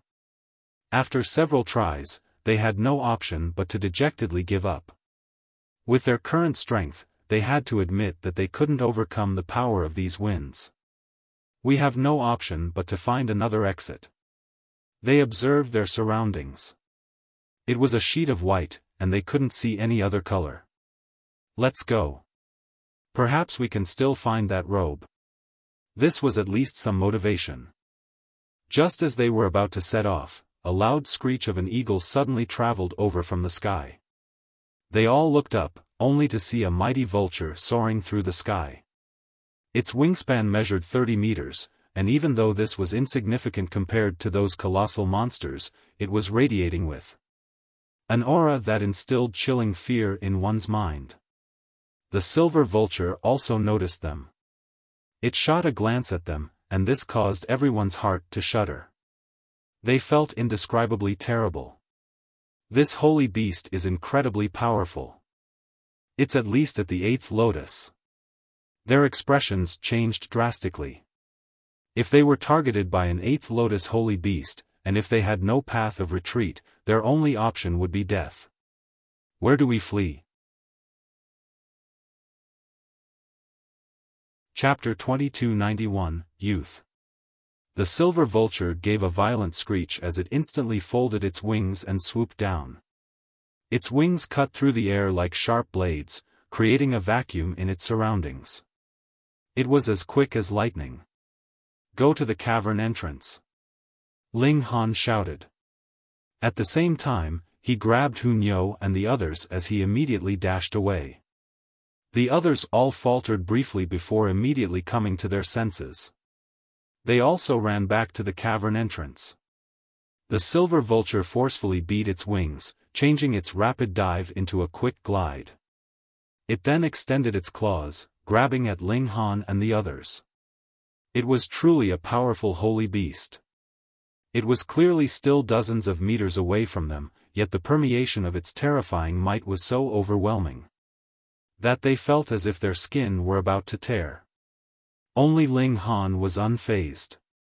His cultivation level had fallen, yet his physique hadn't become weaker. It was still incredibly powerful. In fact, he could face this attack head-on and still remain unfazed. How could he feel uncomfortable with the mere might of the 8th lotus holy beast alone? The arrival of the silver vulture's attack was imminent. Pang! However, its entire body was blasted back by the wind, and it couldn't put up any resistance at all. In the face of that terrifying wind, even a cultivation of the 8th lotus was useless. Everyone roared with laughter. Not only had they escaped from great danger, but they had even caused that silver vulture to become so disheveled. They had exacted revenge, and this filled them with delight. After a while, the silver vulture composed itself, and violently swooped toward them again. Pang! However, when it arrived in the region of the violent winds, it was instantly grabbed by the air currents and sent flying into the distance. It instantly vanished from sight.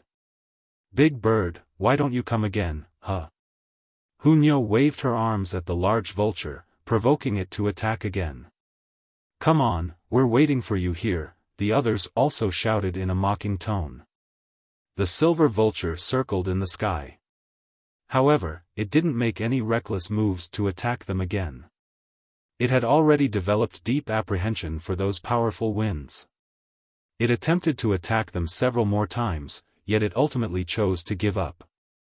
With a flap of its wings, it flew into the distance. Ling Han and the others didn't dare to let their guard down. Instead, they remained alert, afraid that the large vulture would suddenly return again. After waiting for 3 days, and seeing no sign of the large vulture in the sky, they finally descended the mountain and set off again. This time, however, they didn't dare to fly through the sky. Doing so would make them a huge target. They traversed across the land, but it wasn't long before everyone trained their gaze on Ling Han. This was because his entire body was red, making him stick out like a sore thumb against the snow-covered land. Ling Han chuckled in response. With a single thought, his skin instantly became snow-white. Celestial Maiden Yunhe and the others were all astonished. Even though changing the color of one's skin was extremely easy, ordinary monarch tiers were far too proud to do such a thing. Changing one's own appearance was naturally a humiliating act. However, before they had even complained, Ling Han had already taken the initiative to change his own skin color. This was absolutely astounding. What they didn't know was that Ling Han's identity as a demon was already a disguise in the first place. Thus, he naturally couldn't care less about changing his skin color. This person knows when to yield and when not to yield. How terrifying. Even though they didn't fly, their speed was still insane, and they arrived at the foot of the mountain in no time. Their vision was still filled with endless snow. Although they were all at the Soaring mundane tier, if they stayed here for too long, they would still feel a spine-chilling cold. They headed away from the mountain, and after walking for around 10 days, they finally exited the snowy plains. They saw an expanse of lush green before them, and this rejuvenated their spirits. The snowy plains had transformed into a boundless stretch of grassy plains. Along with it, their mood also brightened up. They continued forward, and the grassy plains also remained unchanging. In some places, the grass was only an inch long, while in other places, it would reach almost a meter in height. In fact, there were even places where the grass would become several meters tall. It was much like a miniature forest. After walking for so many days, they finally decided to stop for a rest. After all, they had come across a holy beast before, so it was best to remain vigilant. As such, they chose to rest amid a patch of tall grass. They would use the grass as a natural camouflage. They made the most of every minute to rest. After traveling for so many days, they indeed felt slightly fatigued. Everyone was suddenly astonished by the sound of rapidly approaching footsteps. "Eyes a person," they immediately exclaimed. This could be determined by them thanks to the pattern of the footsteps. The being only had 2 legs, so this pretty much eliminated everything apart from humanoid beings. Perhaps someone had arrived here before them? They all shook their heads. This was extremely unlikely. After all, they had only arrived here after removing the corpse that had blocked the entrance to the cavern. Of course, they couldn't discount the possibility that someone had shrunk down in size, and created a small gap to enter. They're close. They all prepared for battle. Judging by the speed of the person, their cultivation level wasn't high. Whoosh! A figure soared past overhead, allowing them to observe them clearly. This was a youth who was only 15 or 16 years old. He was shirtless, and even though he wasn't tall, his body was firm with muscles. He was from the angel race, and he had a pair of wings on his back. However, these wings were pitifully small. At full stretch, they only measured a mere 60 centimeters across. Surprisingly, however, there was also a pair of horns on his head. This was clearly a unique feature of the demon race. The youth held an iron trident in his right hand, and the golden wrist guard on his forearm also reflected the dazzling light. Ling Han and the others immediately understood why this youth was fleeing. This was because a gigantic silver wolf was bounding after him, attempting to capture him. However, they immediately calmed down. This wolf was only at the 4th leaf of the 5th lotus. In other words, they could defeat it with a single glare. However, the youth was only at the 2nd leaf of the 5th lotus, which put him at a huge disadvantage against the wolf. He was naturally no match for it. After the youth and wolf passed, they all stood back up. With their cultivation, concealing themselves from this person and wolf was no difficult task. They exchanged glances, and they could all see the astonishment on each other's faces. This was because this youth was clearly too weak to have entered from that cavern entrance on the snowy mountain. This was an indigenous person. Just where in the world was this place? They followed the youth, and they were in no hurry to interfere. The youth continued to flee, yet his speed was no match for the wolf's. The distance between them grew smaller and smaller. In less than 15 minutes, the wolf arrived behind him, and it swiped at the youth's exposed back with a stretch of its right paw's claws. Right at this moment, the youth let out a loud roar as he stamped his right foot and suddenly turned around. He faced the gigantic wolf, and violently thrust his iron trident forward. The wolf extended its claws to block, yet it actually failed to push the trident aside. It was as if the youth's strength had instantaneously grown by a great amount. Pooh! The trident stabbed the wolf's left eye, sinking deep into its skull. Pang! The wolf counterattacked, sending the youth flying. However, it had no energy to continue pursuing him. Instead, it continued to jump around, with blood spraying from its left eye. It howled in grief. Pooh! The trident finally fell out, and the wolf used its remaining right eye to search for the youth. It wanted to kill him. However, even though the wolf didn't see Ling Han, it saw the dozen or so other people. It had suffered severe wounds, and even its brain had been heavily wounded. As such, how could it still think properly? Upon seeing people, it immediately lunged over with no hesitation at all. P*SS off, a monarch tear shouted. Pa! The wolf instantly transformed into a cloud of blood. Chapter 2292, Strange Wrist Guard. A mere Genesis tier demonic beast was nothing but trash before a 5th Severance monarch tier. It was ripped apart by a single roar. My wolf! My wolf! The youth exclaimed as he crawled up from the floor. There was a bleeding wound on his lower abdomen, yet he didn't pay any heed to this. Instead, he was dazed as he stared at the remains of the wolf with a dejected expression. Give me my wolf back, the youth shouted. His daze suddenly transformed into fury, and he instantly tuned around to yell at the monarch tier. The monarch tier was extremely displeased. Just what kind of status did he possess? Yet, a mere 5th Lotus cultivator dared to yell at him? Absolutely ludicrous. He raised a hand and pointed at the youth. Even if he didn't kill him, he would give him a bitter lesson. Ling Han chuckled as he casually waved a hand. Pang! The monarch tier was instantly sent flying. He's still a youth, and you indeed destroyed his spoils of battle. Is chiding you wrong? Bewitching Maiden Ro was increasingly familiar with Ling Han, and she immediately stepped forward to say, Little brother, tell this older sister, why were you engaged in such a risky hunt? She practiced charm techniques, so she could subdue others without lifting a single finger. Even though her cultivation had been suppressed to the 5th Severance, she had still advanced to become a monarch tier, after all. This allowed her to become stronger against those at the same cultivation level. Moreover, the youth was only at the Genesis tier, so he more so couldn't resist her charm techniques. The youth felt as if the woman before him was as beautiful as a holy saint.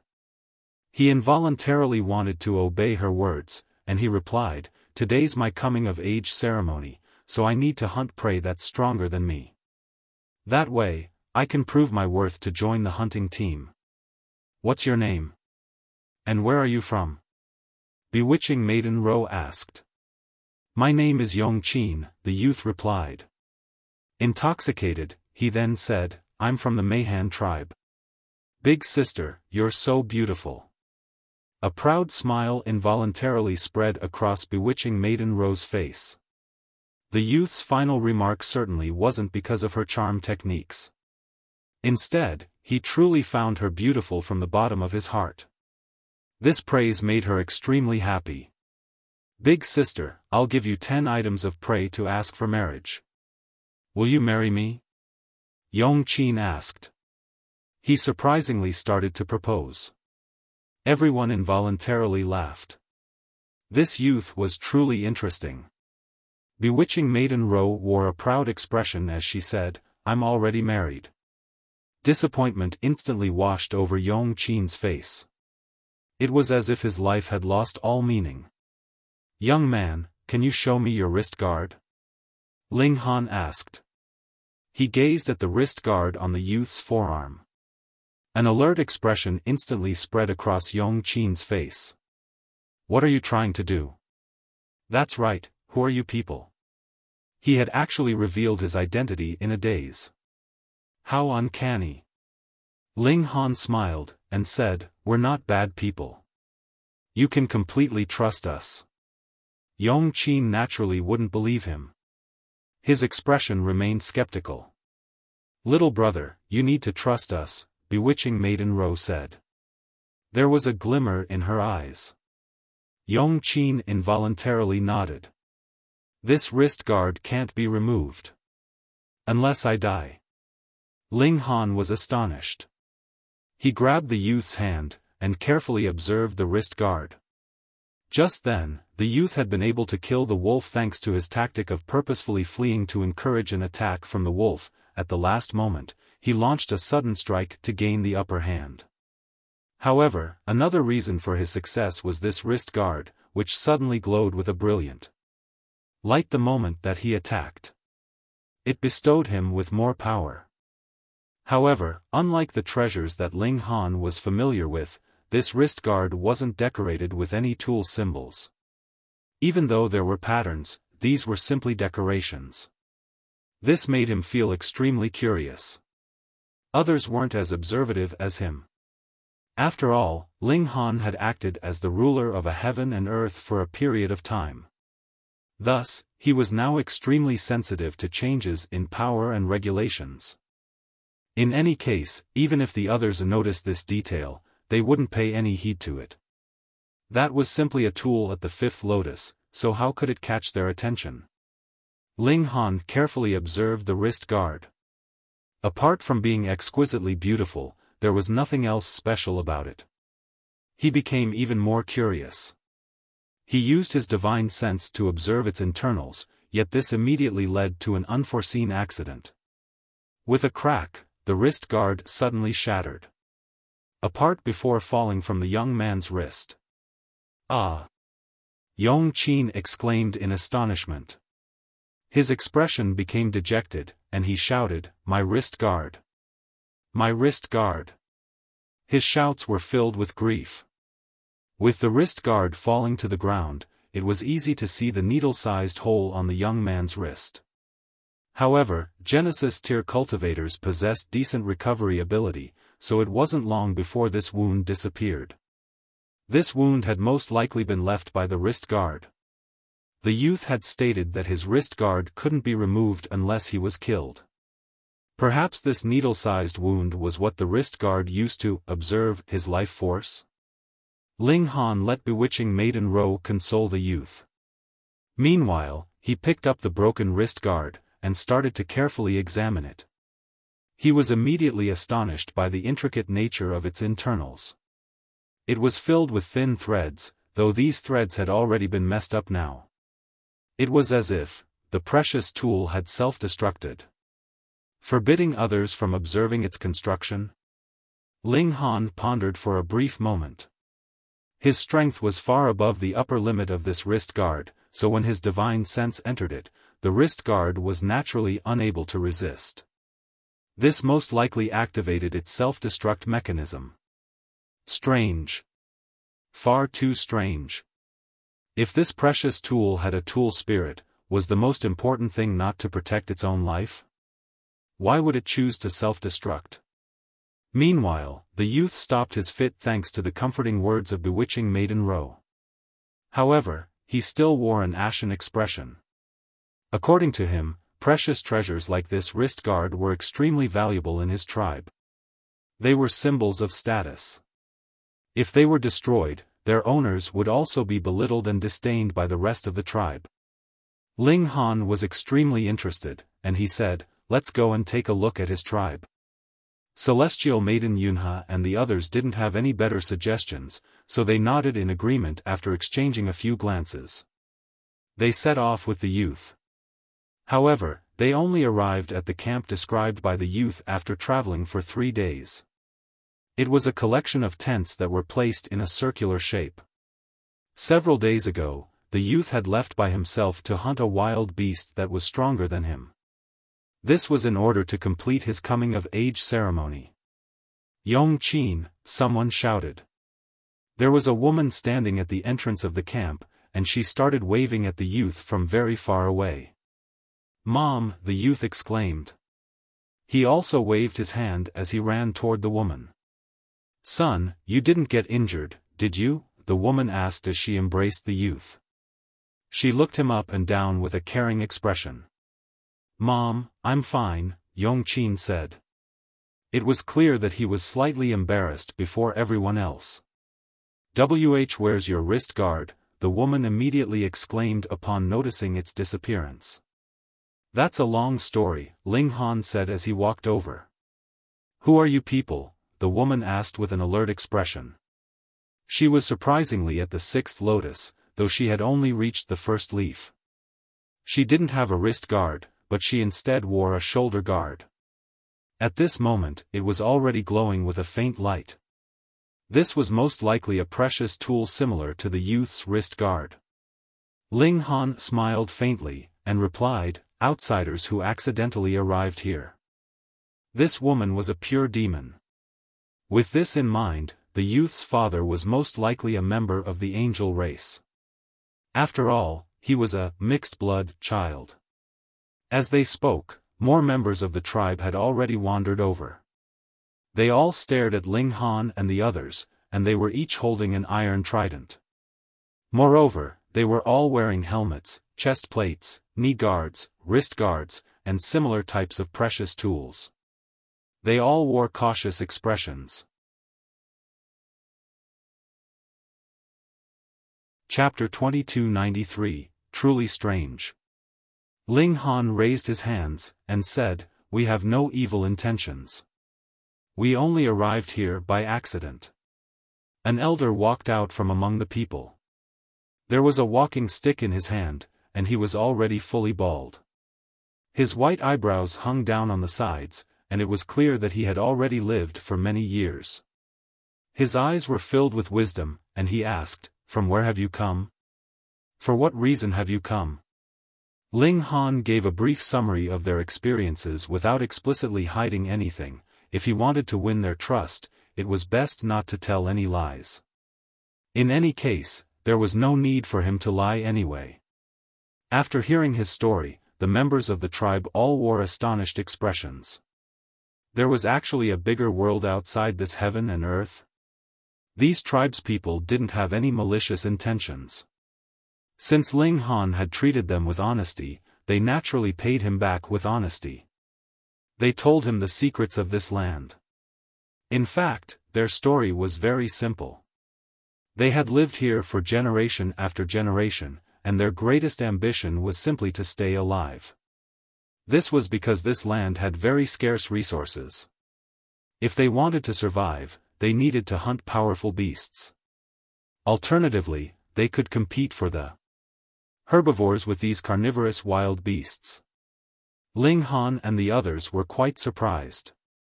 After reaching the 2nd lotus, which was equivalent to the spiritual pedestal tier of the celestial realm, cultivators could survive simply by breathing spiritual qi. After reaching the mountain river tier, one wouldn't die even if their spiritual qi were exhausted. They would simply become extremely weak. However, the people here were all at the 5th lotus or 6th lotus, yet they still worried about survival? Was this not strange? Hang on. After hearing the tribespeople's explanation, Ling Han and the others also noticed that something was off. Their strength had surprisingly weakened a bit. Perhaps we've eaten too little? They had only eaten a single meal these past 10 days, so perhaps this had affected their strength? This was inconceivable. The spiritual qi here is almost exhausted. It's almost impossible to cultivate, they exclaimed. They should have discovered this upon arriving at this place. However, they only realized it now, and it was as if there were some mysterious power affecting their cognitive ability. Fuck. Where in the hell is this? Everyone was slightly scared. If they didn't eat, they would actually risk death. If they told this to anyone else, they would be laughed off like a clown. Now, however, this was a very real threat. Since spiritual qi is deficient, how are those holy beasts cultivating? Ling Han asked. They had reached their cultivation level by eating. Even though this place had little spiritual qi, it did still exist, after all. It was simply that one couldn't extract this spiritual qi through normal methods. Only the plants that grew on the land could absorb this spiritual qi. After ingesting these plants, the herbivorous animals would then naturally have a reserve of spiritual qi. After being hunted and eaten, these herbivorous animals would then provide spiritual qi to the cultivators. Everyone could understand this. However, why would they starve to death if they didn't eat? They quickly learned another piece of vital information: everyone in the tribe had a limited lifespan. Currently, the record for the oldest person was 800 years old. They had died from natural causes, and not at the hands of a wild beast. Only a mere 800 years. One had to realize that those at the heaven tier could already live for 800 years. After reaching the severing mundane tier, one would more so never need to worry about their lifespan anymore. They simply needed to overcome their immortal's tribulation. Here, however, disease and death were all important matters that people needed to worry about. It's as if immortal's tribulation occurs once a year here. Thus, even the strongest person could only hold on for 800 years before being killed, Ling Han speculated in his mind. This wasn't impossible. After all, there were already cases of people starving to death. That being the case, it wouldn't be impossible for immortal's tribulation to befall more frequently in this heaven and earth. Ling Han asked for more information from the tribespeople. However, even though this tribe was always migrating around, they only did so in a small area 500 kilometers in radius. They couldn't migrate any further. This was because another tribe existed beside them. If they ventured any further, they might potentially trigger a battle. Ling Han was extremely interested in their precious tools, so he started to ask about their origins. All of our armor comes from the Holy Mountain, the elder replied. According to him, one simply needed to forge their armor and bring it to the Holy Mountain. After leaving it there for 3 years, they could retrieve it to use. This armor could be used to increase either their offensive ability or their defensive ability. However, it would feed on their blood when they used it, and thus each person could only possess one piece of such armor.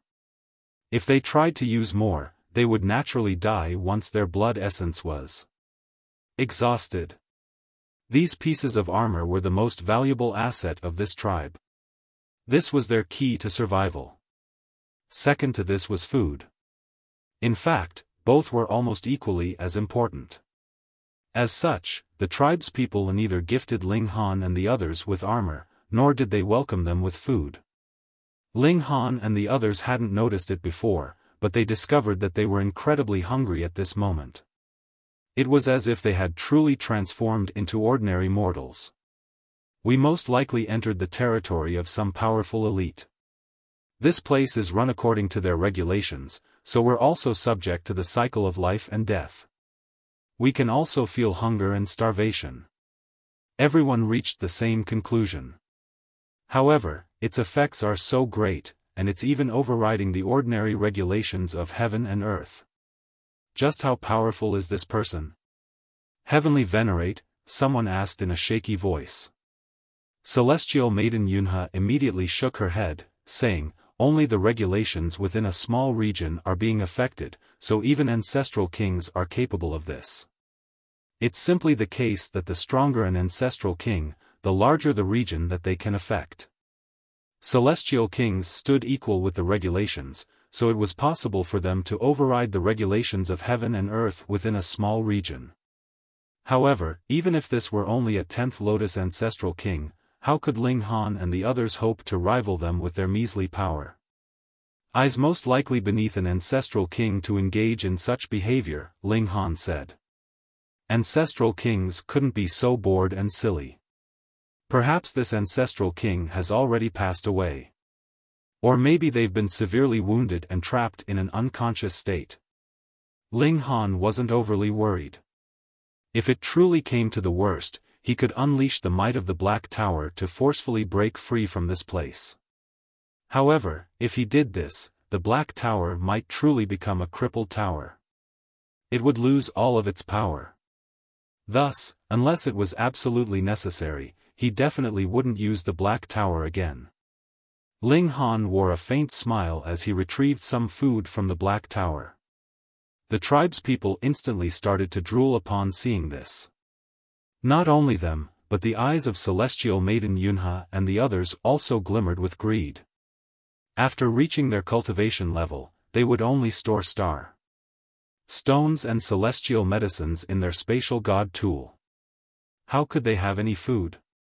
Food for armor. Deal or no deal, he asked with a smile. Don't lie to me. There are definitely new pieces of armor lying around. The tribespeople salivated as they stared at the food. Esteemed guest, you have to realize that the metals and ores used to forge these pieces of armor are extremely difficult to mine, an elder of the tribe said. He was clearly trying to bargain. Ling Han wasn't afraid of them asking for a higher price as long as they were willing to trade. Thus, he smiled, and said, I can add some more food. However, the more important thing is, how many items do you have to exchange? The elder smiled, and even the wrinkles on his face smoothed out a little. After bargaining for a while, Ling Han used a large amount of food to trade for a set of armor. He could armor himself from head to toe. However, he was told by the tribespeople that even if someone were incredibly strong, they could at most only wear 2 pieces of armor at once. Otherwise, they would be seeking death. Ling Han nodded in understanding. He then traded for 1 more wrist guard, and tossed it to Yongqin. This was to compensate him for his loss. After that, he started to immediately investigate these pieces of armor. Chapter 2294, Full Set. However, before starting his investigation, Ling Han was dragged along by the Empress and the others to eat a meal first. Everyone was starving, and there were also peculiar regulations here. While they still maintained their power, they also faced the challenges of ordinary mortals. They would feel thirst, and they would feel hunger. They would even be constricted by a limited lifespan. Thus, they were all extremely anxious to leave this place. Otherwise, they might truly die of old age. Moreover, after the lesson from just then, they would definitely store some food in their spatial god tool in the future. After all, they never knew when it might come in handy. Ling Han generously shared his food with everyone. However, he naturally limited how much food he shared. It was just enough for everyone to relieve their hunger. If they wanted more, no problems. They could trade for more using celestial medicines. This caused everyone to fume. Ling Han was blatantly scamming them in a time of dire need.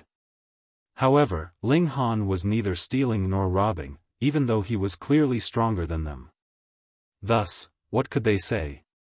Several people couldn't endure the hunger, so they set off to hunt. Ling Han chuckled upon seeing this. He then entered the Black Tower after satisfying the appetites of Hunyo and the others. Before entering, he first made some gestures with his arm, cutting out a part of the space before him. He then placed 2 unopenable scrolls inside this space. These scrolls couldn't be taken inside the Black Tower, nor could they be placed in his spatial storage rings. They could only remain in heaven and earth. It was as if they were the property of the heavens, things that couldn't leave the gaze of heaven and earth for even a split second. The void naturally belonged to the heavens as well. It was just that very few people entered. Ling Han used the regulations of space to create a stable space before him. This space could remain for a long time without crumbling. These scrolls were truly glorious beings. Each time he entered the Black Tower, he would need to create a space for them first. He sighed as he entered the Black Tower. His body instantly became lighter, and it was as if something that had been weighing down on him had suddenly disappeared at this instant. Small tower, wake up, Ling Han said. This was the foreign realm, so without the power of heaven and earth from the celestial realm, Small Tower would remain in a state of deep sleep. It wouldn't wake for trivial reasons. You're wasting my energy again, Small Tower said. Ling Han chuckled, and said, observe your surroundings. What power is this? Small Tower paused for a moment before replying, this power is around that of an 8th heaven celestial king, however, it feels completely lifeless. It's most likely that a 9th heaven celestial king passed away, after which his body fused into this heaven and earth, thereby replacing the original regulations of this land. It's also because of this that their power fell to the 8th heaven.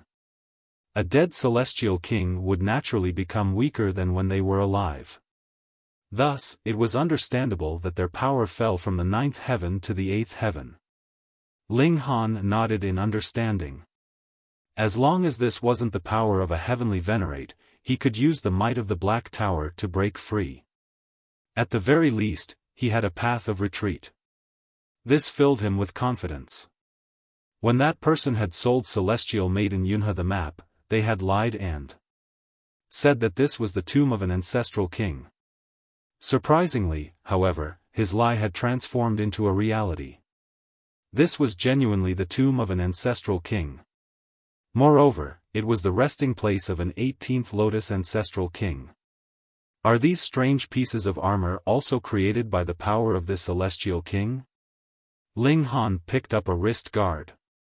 As long as this piece of armor was placed on the so-called Holy Mountain, it would automatically transform into a precious tool.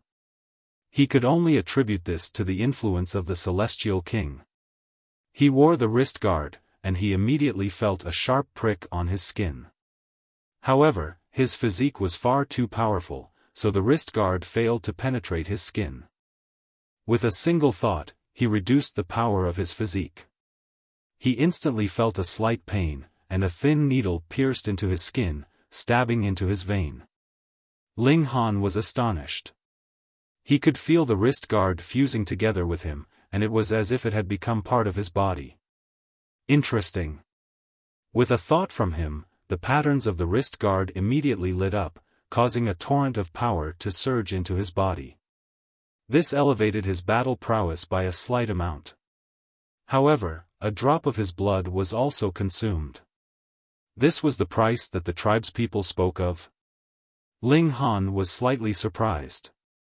Even though a drop of his blood had been consumed, this was truly nothing compared to the amount of blood he had.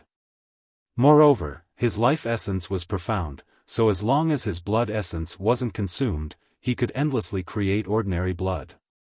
Of course, this blood was only ordinary compared to his blood essence. His physique had been tempered using the indestructible heaven scroll, so his ordinary blood was comparable to the blood essence of others. If this is the case, I can wear far more than 2 pieces of armor at once, he murmured to himself. He entered the wrist guard with his divine sense again. However, even though this wrist guard belonged to him, it was still resistant to his observation. It instantly shattered into pieces.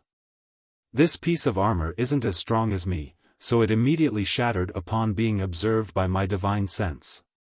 However, if it was stronger than me, it could most likely keep my divine sense from entering. Otherwise, this kind of armor would be completely meaningless. Enemies would be able to shatter it with a single sweep of their divine sense. Fortunately, I traded for a few more wrist guards. Ling Han wore another wrist guard. Not 1, but 2. The 2 wrist guards lit up in unison. This placed more stress on Ling Han's body, though it was still an insignificant amount. What about 3? What about 4? One after another, Ling Han continued to wear more pieces of armor. Eventually, he was armored from head to toe. However, because the tribespeople had never considered making a full suit of armor, these pieces of armor were extremely incompatible, with clear gaps between the different pieces of armor. However, Ling Han was slightly astounded as he threw a punch. Pang! A burst of energy surged forward, transforming into a terrifying cyclone of energy. My original battle prowess was around the Earth Soul. Now, however, it's reached the Heaven Soul. In fact, it's even slightly more powerful. In other words, a full suit of armor can elevate my battle prowess by a minor tier. This is equivalent to a king tier becoming an emperor tier becoming a monarch tier, or a monarch tier becoming a monarch star. This was absolutely astounding. This was only a suit of armor, one which wasn't very difficult to obtain, in fact. As long as one forged a billet and placed it on the holy mountain, it would transform into such armor after only 3 years. If this armor can be used in the two-realm battlefield, won't the foreign realm gain a significant advantage? Ling Han mulled over this problem. This secret technique was seemingly confined to this heaven and earth, with no one else aware of its existence. Anyhow, his vitality was far too rich. He felt completely fine even after wearing a full suit of armor. Ling Han exited the Black Tower, and his armored appearance instantly shocked everyone in the surroundings. Divine Deity. Upon witnessing Ling Han's appearance, the tribespeople all fell to their knees. They kowtowed to Ling Han, and their expressions were as respectful as could be. They were truly treating him like a divine deity. Meanwhile, Hunyo and the others exchanged a glance. They felt like Ling Han's appearance was slightly stupid. Ling Han hadn't imagined that his getup would elicit such a strong reaction. Thinking about it carefully, however, the people in the tribe could only wear 2 pieces of armor at most, so it was indeed shocking that he had been able to don a full suit of armor. He laughed before calling Hunyo and the others over. He planned to visit the Holy Mountain as soon as possible, for the corpse of the 18th Lotus Ancestral King most likely lay there. If he could deal with it there, he wouldn't need to use the Black Tower to escape. In addition, he was extremely interested in how these pieces of armor were created. If he could learn the method, he could significantly improve the celestial realm standing against the foreign realm. Chapter 2295, Holy Mountain. Celestial Maiden Yunhe and the others pondered for a moment before hurriedly running over to follow Ling Han. Ling Han was far too powerful, and his mind was also extremely nimble. They couldn't go wrong if they followed him. Ling Han didn't stop them either. Even though he detested the people of the foreign realm, those who invaded the celestial realm all belonged to the demon race. Not a single one of them belonged to the angel race. Thus, it was extremely difficult for him to hate them. In any case, the angel race was battling against the dark inverse realm on the other side of the foreign realm, so Ling Han naturally wished that they were as powerful as could be. Otherwise, if the dark inverse realm conquered the foreign realm, the next in line to fall would be the celestial realm. Because of this, he decided to give Celestial Maiden Yunhe and the others a hand. He would bring them out of this place. The invading claws of the foreign realm needed to be severed. However, the armor that defended them needed to be reinforced. They needed to hold back the invading dark inverse realm. They ventured into the distance, coming across several other tribes in the process. However, they passed these areas peacefully, not triggering any conflict. After a dozen or so days, a large mountain appeared in their vision. It was golden yellow, and it was much like a mountain that had been created from gold. "This is the Holy Mountain," they all said. According to the information provided by the tribespeople, this was the Holy Mountain. From the outside, it looked like a mountain that had been forged from gold. However, when they ascended it, it would appear no different from ordinary mountains. For some strange reason, however, it would always look like a golden mountain from afar. From this point on, their journey would start to become dangerous. According to the tribespeople, powerful beasts wander around the foot of the mountain, hunting those who come to ascend the mountain. In fact, the most powerful beast can rival those at the 9th lotus. If we come across one, we won't even have the opportunity to flee. We must be extremely careful. They quietly chattered among themselves. This place was far too dangerous, and the wild beasts more so wouldn't give a toss about their backgrounds. Regardless of whether they were the successor of a large clan or a student of the 100 Battles Academy, they would be eaten if they were caught. Here, staying alive was their top priority. Ling Han was slightly more confident. Even though his cultivation had been suppressed, his divine demon sword had already advanced to the level of divine metal. Even though it still had yet to reach the level of celestial tool, the domineering nature of its sword chi could already threaten those at the ascending origin tier. Of course, the prerequisite to this was that Ling Han had an opportunity to launch an attack. Otherwise, if an ascending origin tier elite killed him with a single thought, everything would be for naught. In this place, metals were a rare commodity. However, they did still exist. Thus, tribespeople would enter the holy mountain every year, transforming ordinary pieces of armor into treasured tools. However, the probability of being killed was also extremely high. As such, it wasn't strange to see pieces of armor littering the ground. This was a common sight. Of course, these billets would also be picked up by others. They wouldn't stay on the ground forever. Ling Han and the others saw several armor billets as they walked toward the holy mountain. This was a physical reminder of the cruel reality of this place. People were dying all the time. Crackle. A strange sound ripped through the air, and they looked over to see a gigantic insect appear. Its body was pitch black and covered in a layer of solid armor that reflected a metallic glow. A lotus bloomed on its back, showing 7 petals and 4 leaves. It flapped its cicada-like wings, and it was this that caused the strange sound. Celestial Maiden Yunhe and the others all wore anxious expressions. This insect was extremely powerful, far exceeding the limits of their battle prowess. They all retrieved their precious armor, yet they still felt a complete lack of confidence. The gulf between them was simply too great. Ling Han strode forward.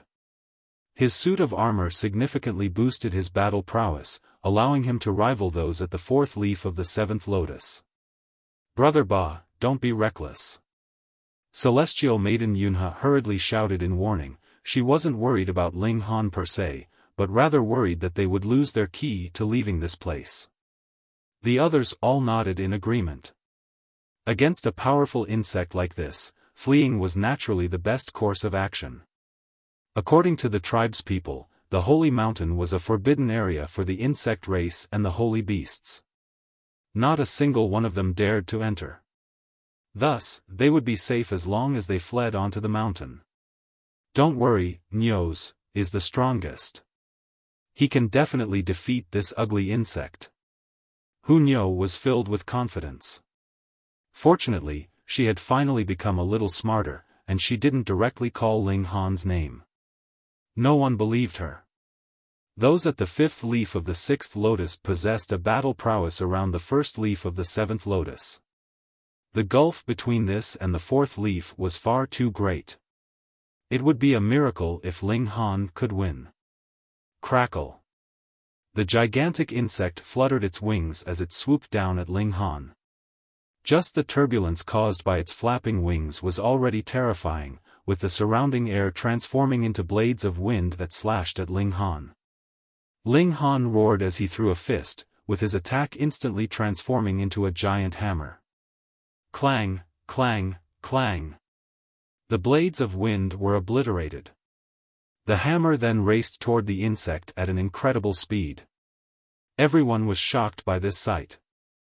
They knew that Ling Han was powerful as he possessed the ability to defeat a monarch tier at the same cultivation level in a single strike. This placed his true battle prowess at the 2nd leaf or even the 3rd leaf of the 7th lotus. However, one's freakish power. needed to have a limit, right?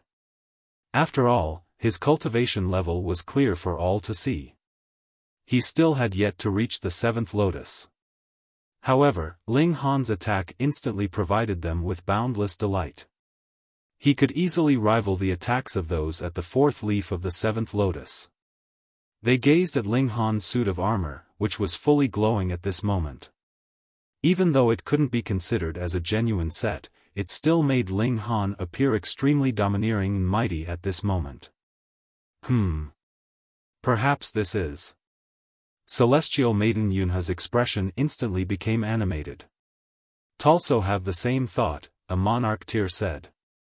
His eyebrows jiggled, and it was as if he were about to start dancing. "The Dark Inverse Realm's armor," several people exclaimed in unison. Celestial Maiden Yunhe's face flushed red with excitement, and she was beside herself with delight. The rough billets can transform into battle armor after being placed on the Holy Mountain. Judging from this Holy Mountain definitely has links to the Dark Inverse Realm. We've always wanted to discover the secret behind the Dark Inverse Realm's armor. If we can obtain this secret, our overall battle prowess will rise by a significant amount.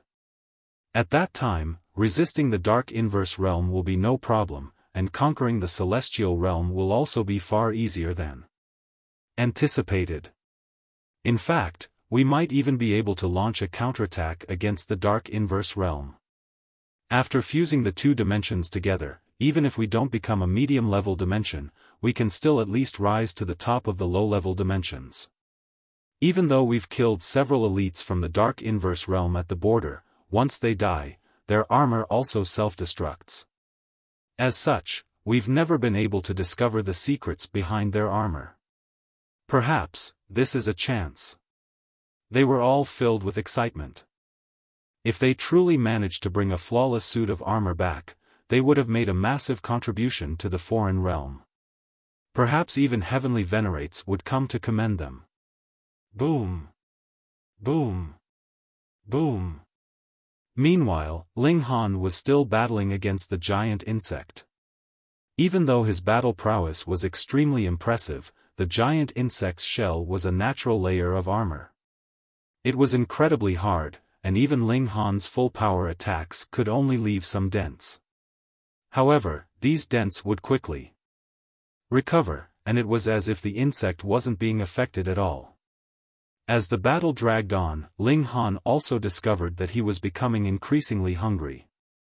It was as if his strength had been exhausted, and he was overcome by a feeling of fatigue. This was the peculiar suppression of this heaven and earth. Living beings all had to consume food. Otherwise, they would feel fatigued and exhausted. On the other hand, this giant insect had clearly become familiar with this peculiar environment, so its endurance was far greater than that of Ling Han. If this continued, Ling Han would lose. The excitement was wiped off everyone's face. If the situation didn't improve, they would all die here.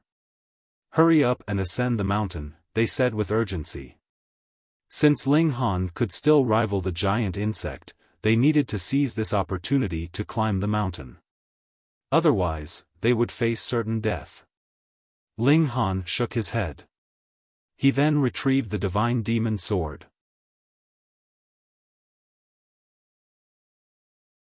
Chapter 2296, Tempted. Upon appearing in heaven and earth, the divine demon sword pulsed with a chilling glimmer, and radiated with an overwhelming murderous aura. Ling Han roared as he charged forward with sword in hand. The giant insect was unaware of the divine demon sword's might, so it was fearless as it faced Ling Han's attack head-on. Its shell was indeed hard to crack. Without weapons, those at the same cultivation level would be unable to wound it. Ling Han slashed down, causing a brilliant sword light to soar into the air. It was as if he were opening the sky. Pooh! The sword light sank into the giant insect's body, piercing it from one end and leaving from the other. Its radiance illuminated the sky. Ling Han dashed past, and the body of the large insect was immediately separated into two. Green blood sprayed through the air as its life force was extinguished. Everyone was speechless with shock. What was going on? Ling Han had clearly been at an absolute disadvantage, yet he had instantly turned the tables after retrieving his sword. In fact, he had achieved victory in a single strike. This was simply unfathomable. Moreover, Ling Han was only at the 5th leaf of the 6th lotus, yet he could kill an opponent at the 4th leaf of the 7th lotus in the blink of an eye. Was the cultivation level limit still effective against him? Even the iron rule of the cultivation world had become trash. Ling Han swung his sword several more times, dismembering the giant insect. He found a fist-sized emerald green orb in its heart. This was the core of the giant insect's power, and he could extract the power from within it. As for the insect's flesh, Ling Han and the others naturally wouldn't consider it. They wouldn't touch it unless they were starving to death. Brother Ba, how impressive. Celestial Maiden Yunhe was rendered speechless. This person's might had already reached an indescribable level. And that sword. It had destroyed the insect's tough shell in a single slash. It was also unbelievably powerful. This sword is incredible, they all exclaimed in their minds. When Ling Han drew the sword, they all felt a mysterious chill running down their spines. It was as if their skin were being sliced. Their hearts thumped, and their bodies shuddered. Ling Han smiled faintly, and said, "We can climb the mountain now." He was the first to set off, closely followed by the Empress and the others. They were already accustomed to Ling Han's freakish power. As for the others, they were still feeling dazed as they blankly followed after Ling Han. They were like mindless puppets being dragged along by a string. Even though Celestial Maiden Yunhe was following Ling Han, she was so dazed that she didn't know where she was placing her feet as she walked. There was only Ling Han in her eyes. Even though this demon was extremely ugly and as crude as a pig, she truly couldn't deny his talent in cultivation. Monarch tears at the 5th leaf of the 6th lotus could at most only rival or defeat those at the 1st leaf of the 7th lotus. If they came across someone at the 2nd leaf of the 7th lotus, their only fate would be defeat. This was an iron rule. This was the advantage of one major tier. However, not only could Ling Han easily defeat those at the 2nd leaf and 3rd leaf of the 7th lotus, he had even managed to kill an insect at the 4th leaf of the 7th lotus with a single slash. His immense power caused her heart to flutter. How could Monarch Tears be so powerful? In fact, even Monarch Stars weren't so powerful. After all, could a Monarch Star at the 9th leaf of the 7th lotus defeat someone at the 4th leaf of the 8th lotus? This was not to mention achieving victory in a single strike. She was a prodigious woman, so her standards were naturally as high as could be. Only Monarch Stars could tempt her heart. However, if they truly courted her, she would still be reserved and consider their character first. Now, however, her body couldn't help but feel hot with excitement whenever she thought about Ling Han's power. A mysterious current of warmth flowed through her body, and she could barely stop herself from leaping into his embrace. She wanted to experience his passionate kiss, his rough fondling, and even the weight of his body on hers as he forcefully. She suddenly jolted awake. She had actually become such a pervert. That's a detestable demon. He's as ugly as a pig. Look at that crimson-red skin, those terrible horns, those strong arms. If he embraces me, I'll definitely be filled with a sense of safety. Pay! Pay! Pay! Celestial Maiden Yunhe hurriedly clasped her head with her hands. Her thoughts had wandered off again. She sighed in her mind. Unfortunately, she had fallen for this barbaric man from the demon race. They set off for the holy mountain. However, their journey was destined to be troublesome, and they quickly came across a golden bear.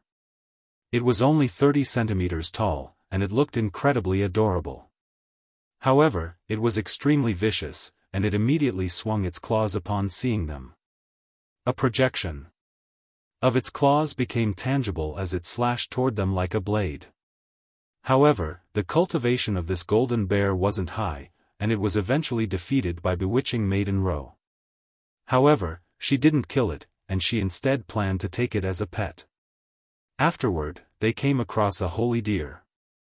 This beast had the lower body of a deer and the upper body of a human. Its strength was astonishing, and even after retrieving his divine demon sword, Ling Han was still unable to defeat it. In the end, they could only flee in disarray. The gulf between their cultivation had been far too large. As a result, even Ling Han had been helpless. After they fled for 3 days and 3 nights, the holy deer finally gave up on its pursuit. With a flap of its wings, it started flying back to where it had come from. Stinky deer. Nyo is definitely going to eat you. Hunyo shouted in anger. Ling Han wiped the cold sweat from his brow. The divine demon sword wasn't omnipotent. The holy deer had been far too powerful, giving him no chance to strike it with his sword. Thus, the divine demon sword was useless regardless of how powerful it was. Of course, this was unless the level of the divine demon sword equaled or even surpassed that of the holy deer. At that time, killing it would be like killing a chicken. Otherwise, weapons would only be inanimate objects, regardless of how sharp they were. There was nothing more Ling Han could do. The regulations of the celestial realm within the divine demon sword couldn't be channeled, so it could only stay at the same level as Ling Han. Of course, if it weren't for the divine demon sword, perhaps they could have still escaped, but it would have been very likely that several of them would have died. In fact, they might have even consumed several life-saving treasures. They rested for several days. During this time, they also had a huge meal to replenish their energy. They then set off for the holy mountain again. However, that holy deer had seemingly set its eyes on them, and it unexpectedly started to attack them again. Ling Han and the others had no option but to flee in disarray again. This occurred time and time again. In the end, half a year passed, yet Ling Han and the others still hadn't managed to enter the holy mountain. This caused them to feel extremely frustrated. If they couldn't leave this place, their lifespan would only be a measly 800 to 1,000 years. They could count their days on their fingers. As mighty Sixth Lotus Emperor Tears and Monarch Tears, they were actually going to die of old age? How vexing. They summarized their experiences and lessons. If they came across the holy deer again, they would flee toward the holy mountain no matter what. Otherwise, they would never be able to reach it. After deciding this, they set off again. Stop. Ling Han suddenly raised a hand. He had heard some slight movement. The long grass in the distance suddenly separated, revealing a group of people. Baoyu Jianhu. Celestial Maiden Yunhe exclaimed. Her pupils contracted upon seeing him. She hadn't imagined that he would return. This was also because they had been trapped here for half a year. Otherwise, if everything had gone smoothly, they would have already obtained the secrets of the precious armor and left long ago. However, Ling Han's gaze was fixed on another person, a single-horned demon. He possessed a large physique, and his tail would occasionally lash around, causing even the air to become a ball of chaos. This person was extremely strong. Ha ha ha. We meet again, huh? Baoyu Jianhu roared with laughter. However, his voice was cold and dripping with malice. As it turned out, the Baoyu clan hadn't been overly interested in the ancient tomb. Even though it was rumored to be the tomb of an ancestral king, these were beings who were undying and indestructible. How could there be so many ancestral king tombs in the world? It was because of this that their team had been led by Baoyu Jianhu. He had come to investigate the situation first. If this place had truly been worth exploring, Baoyu Jianhu naturally wouldn't have been powerful enough to deal with the situation. As such, he would have returned to ask for assistance. However, to be kicked out before he had even entered? This infuriated the Baoyu clan.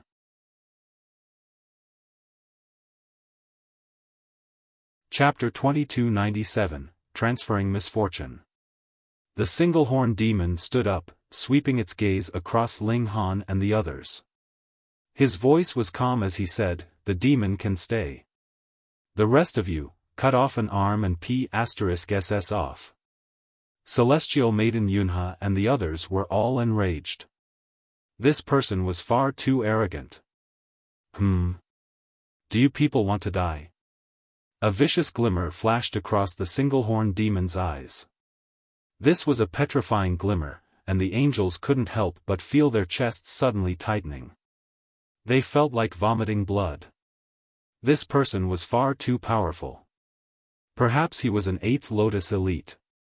Don't make me regret this. Hurry up and *SS off, the single-horn demon said in a baleful voice. Ling Han's expression was solemn.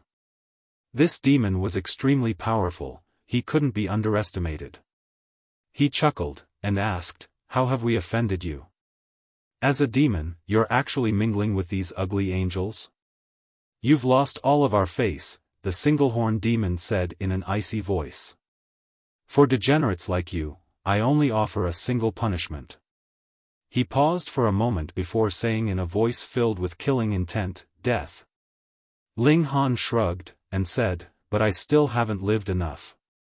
"You're seeking death," the single-horn demon roared as it immediately charged forward. It pressed down with its hand, causing countless meteors to instantly plummet from the sky. This was a petrifying sight. Ling Han nodded in his mind. This person was indeed powerful. However, he was still far weaker than that holy deer. He retrieved his divine demon sword to meet this attack. Whoosh! A burst of sword chi ripped through the sky. Pa, pa, pa, pa. The meteors that were crashing down on Ling Han instantly exploded into pieces. Meanwhile, the remaining meteors all slammed into the earth, causing the ground to continuously quake. A look of fervor appeared in the single-horn demon's eyes as he gazed at the sword in Ling Han's hands. Brilliant sword. No matter how brilliant it is, it's still got nothing to do with you. Ling Han said with a loud laugh. He charged forward with sword in hand. To fall into your hands. What a waste of a treasure, the single-horn demon said with a sneer. He unleashed projections with his palms, naturally not allowing the sword chi or the divine demon sword to strike him. He simply pushed them aside with his attacks. His cultivation was far superior to Ling Han's, so he was confident that he could shake Ling Han to death with his attacks. He was convinced that Ling Han couldn't unleash the full power of the sword. This was indeed a good plan. With such a huge gulf between their cultivation, it was only natural that their battle prowess wasn't on the same level. However, he was surprised to discover that Ling Han's physique far exceeded his cultivation level. As such, the shock waves from his attacks were but a tickle for Ling Han. Only that holy deer had been able to truly threaten Ling Han. They continued to battle. The single-horn demon's expression transformed from disdainful to solemn. However, this quickly transformed into a deep frown. He had never come across a 6th Lotus cultivator so difficult to kill before. Was this person truly at the 6th Lotus? Even among those at the 7th Lotus, few people were so freakish. Right at this moment, a dark shadow suddenly fell over them. Ling Han and the others had already developed a subconscious reaction to this, and they all shouted, "Flee!" They instantly sprinted away, fleeing faster than hunted rabbits. In a stroke of fortune, they could use the people from the Baoyu clan to attract the attention of this holy beast. What good people! The single-horn demon involuntarily grimaced. Ling Han was actually fleeing just like this? He was fleeing. Fucking fleeing. He wanted to give chase, yet the dark shadow from above had already enveloped him. He looked up, only to see a holy deer. It had the lower body of a deer and the upper body of a human. Right now, its arms were spread apart, and it was condensing numerous crackling white lightning orbs in its hands. Just a single glance at this holy deer sent cold chills down the single-horned demon's spine. "Retreat! Hurry up and retreat," he shouted in panic. This holy deer was far too powerful. He couldn't rival it unless he unleashed his trump cards. Even then, however, he would only be able to defend. Trying to achieve victory would be as difficult as trying to ascend the heavens. This time, the holy deer didn't pursue Ling Han and the others. Instead, it focused its gaze on the demons from the Baoyu clan. Perhaps it had grown tired of its old playthings, so it wanted to play with some new toys. It started its hunt, forcing the single-horned demon to use his trump card. This was a fruit that allowed him to elevate his battle prowess. He could rival the holy beast without falling to a disadvantage. However, it was still impossible for him to achieve victory. Ling Han and the others took advantage of this opportunity to flee. Not long ago, they had already decided to flee toward the holy mountain no matter what. An hour passed, and they finally succeeded in making it to the foot of the holy mountain. They took their first step to climb the mountain. After taking this step, the scene before them immediately changed. The dazzling golden mountain surprisingly became dull and desolate. Black air rose from the ground, transforming into all kinds of eerie and uncanny shapes. "This is the holy mountain?" They all shook their heads. This was obviously a dead mountain. "Let's go." They started to climb the mountain. Following the path described by the tribespeople, they eventually arrived at a valley. They then looked up. The valley was extremely steep, and it was surrounded by plunging cliffs. The floor of the valley was more so littered with razor-sharp stones. If it were only this, no one would worry too much. The problem was, however, that the gravity in this place was unexpectedly powerful. Even raising their feet was difficult. Once they fell, death was all but certain. In any case, why did they need to climb these cliffs? The answer was simple. If they wanted to transform these rough billets into pieces of precious armor, they needed to place them inside the faces of the cliffs. Why couldn't they place them at the foot of the cliffs? They could indeed do this. However, one couldn't forget that more than one tribe lived in this region. In order to obtain food, there would often be skirmishes or even full-blown wars among these tribes. Thus, if they placed the billets at the foot of the cliffs, would that not equate to gifting them to others? One had to realize that metal ores were an incredibly valuable commodity in this place. In fact, they were even more valuable than food. As such, they would all try their best to climb the faces of the cliff. They would then dig a hole in which they placed the rough billets. The higher up they dug the hole, the better their billets would be hidden, and the smaller the chance their valuables would be stolen by others. Ling Han and the others had no interest in the rough billets. Instead, they wanted to witness the secret behind how these billets evolved into precious treasures. They searched around the valley, trying to discover the reason behind the evolution of the billets. The tribespeople viewed the holy mountain with great respect and reverence, and this was clear from the name that they gave it. Thus, they naturally didn't dare to damage its environment. However, Ling Han and the others were different. They dug 1 meter deep, and if they needed to, they would even flatten this entire valley. However, the gravity here was far too powerful, so much so that even standing upright was a tiring task. This was not to mention the arduous task of wandering around and digging. Moreover, due to the powerful force of gravity, the body of the mountain was also extremely compact and solid. It would take them a great deal of time to carve off a single piece of stone. Perhaps they could indeed flatten this mountain.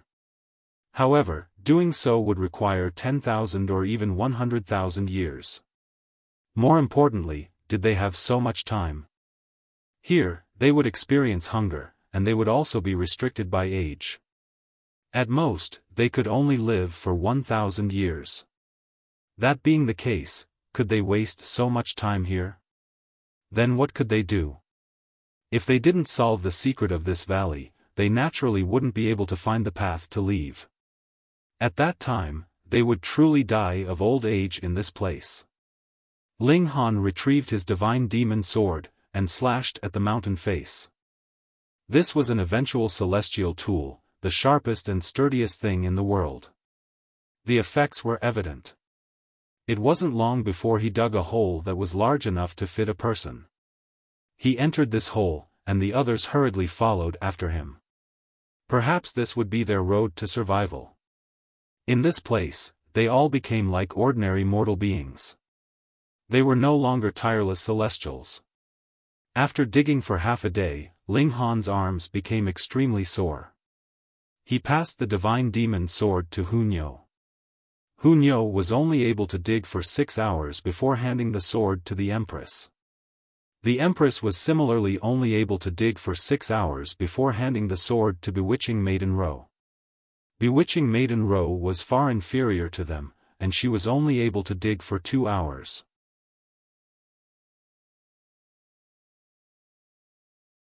Chapter 2298, Underground River. They passed the sword around, and dug one after another. Ling Han wasn't afraid that they would steal his divine demon sword. Firstly, he was the most powerful among them. Secondly, the divine demon sword contained his martial intent. One would need to be at least several times more powerful than him if they wanted to erase his martial intent. Otherwise, the divine demon sword would automatically attack them. Everyone heaped praise onto the divine demon sword. Most of them were of the opinion that this sword was forged from precious metals at the 9th lotus. However, they didn't dare to consider the possibility of this sword being an ancestral weapon. A 6th lotus 5 leaves cultivator possessing an ancestral weapon? Was this a joke? Half a month passed, and it was coincidentally Ling Han's turn to do the digging. Crumble.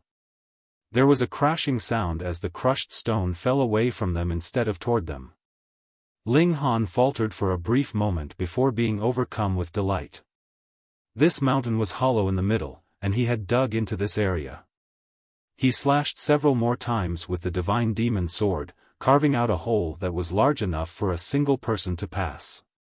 He released his divine sense to scout the area first. The entire center of the mountain was empty. It was a gigantic cavern, and if Ling Han stepped in from the entrance that he had created, he would plummet into a bottomless abyss. Even if the bottom weren't filled with blade-like rocks, he would still shatter all of his bones on impact. After all, the pull of gravity here was far too strong. It was like a blade that rested above everyone's head. Ling Han explained the situation to everyone. Upon hearing this, they all became solemn.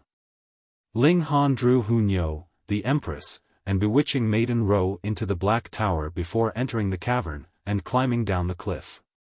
In fact, the others wanted to enter Ling Han's spatial god tool as well. However, they were too embarrassed to ask, so they could only descend the cliff by themselves. Moreover, they wouldn't dare to enter the spatial god tool of other people anyway. This was because they wouldn't understand the situation outside at all. What if they suddenly wanted to come out to take a look, but they still hadn't arrived on solid ground yet? Wouldn't they fall to death? The trust between them hadn't reached such a high level yet. Ling Han descended for a long time. In terms of distance, he had already made it dozens of kilometers below ground. However, the gravity here was far too strong. As a result, the speed of his descent was also extremely low. Otherwise, could he not cover a distance of dozens of kilometers in the blink of an eye? This place was pitch black, and he couldn't see anything more than 1 meter away from him. Meanwhile, his divine sense was also affected by the strong gravity, meaning that he couldn't observe things too far into the distance. Things were already difficult for him, so it was naturally even more torturous for the others.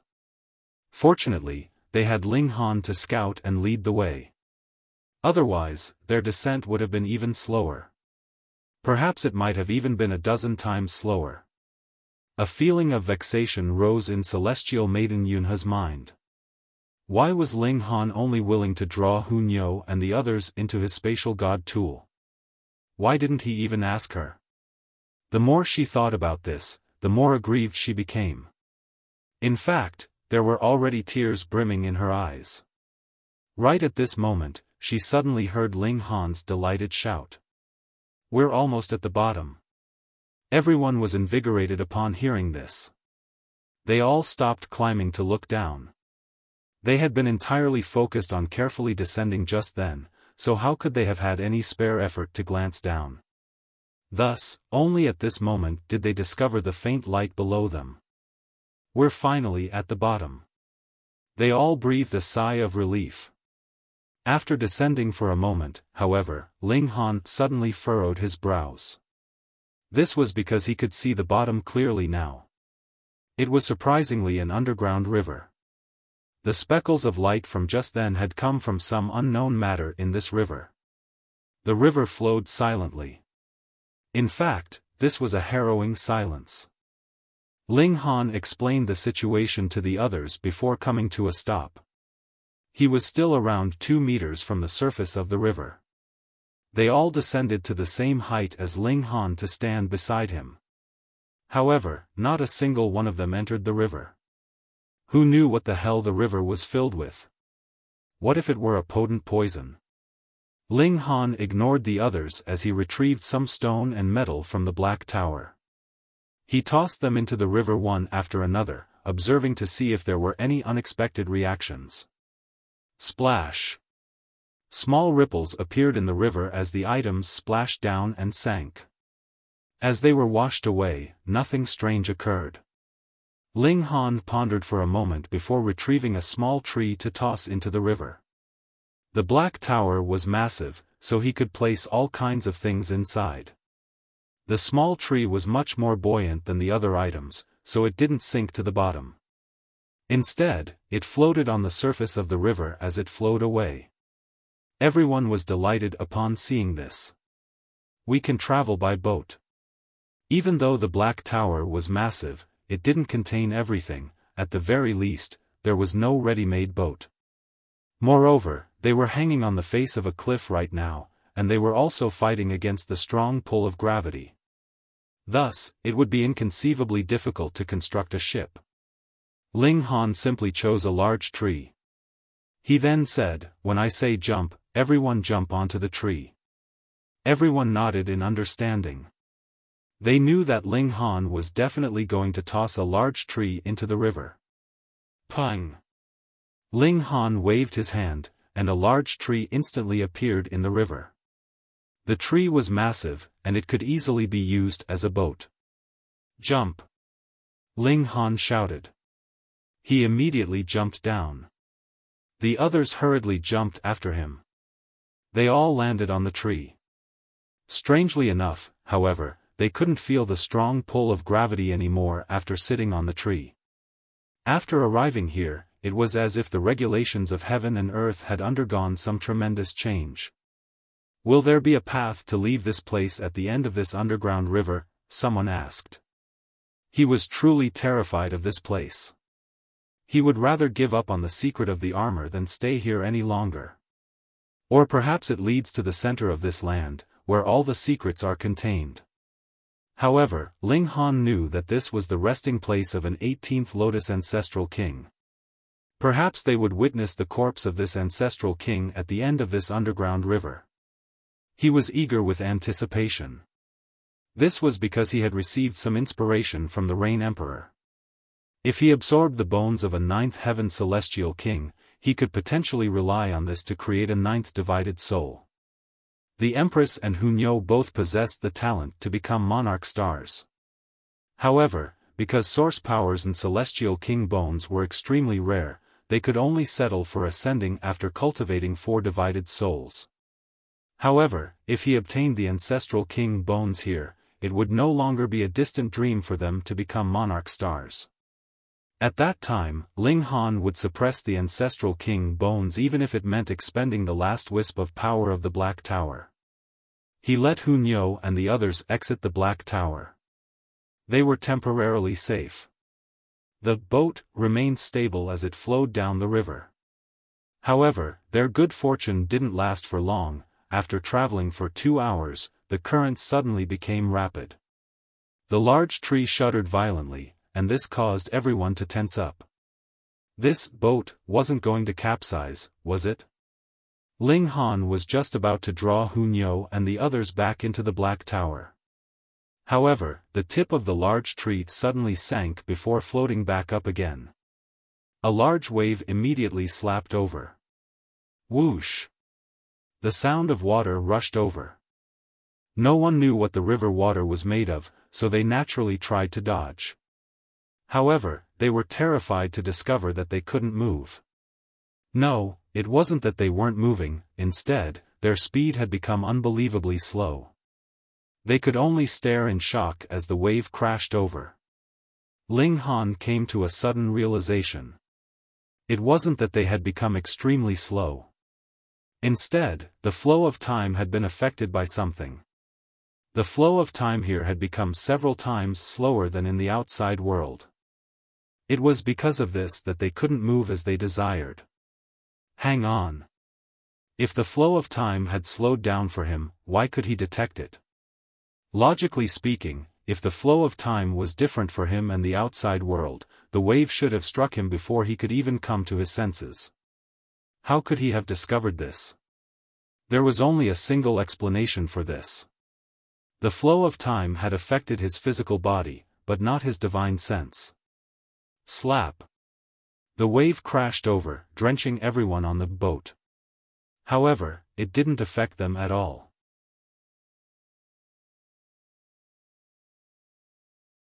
Chapter 2299, Soaring Cultivation.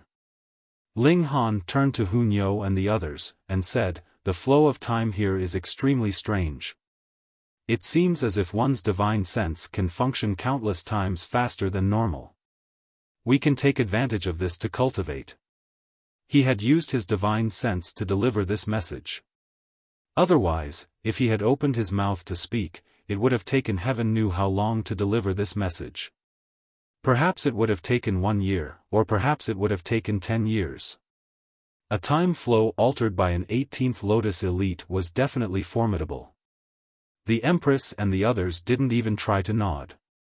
They were all smart people, so they immediately understood Ling Han's advice. To others, this kind of accelerated time flow was of no use. After all, only the time flow for their divine sense was accelerated, while the time flow for their physical body was slowed down. This was much like cultivating under the reincarnation tree. However, it was a different story for Ling Han and company. This was because in reality, they had already reached the immortal palace tier. As such, their physical bodies had already satisfied the cultivation conditions. Right now, they were simply recultivating using the regulations of the foreign realm. It could be said that they simply needed to cultivate their divine senses. Thus, sitting on the tree for a day could perhaps allow their divine senses to undergo dozens of years of cultivation. Their cultivation could soar in leaps and bounds.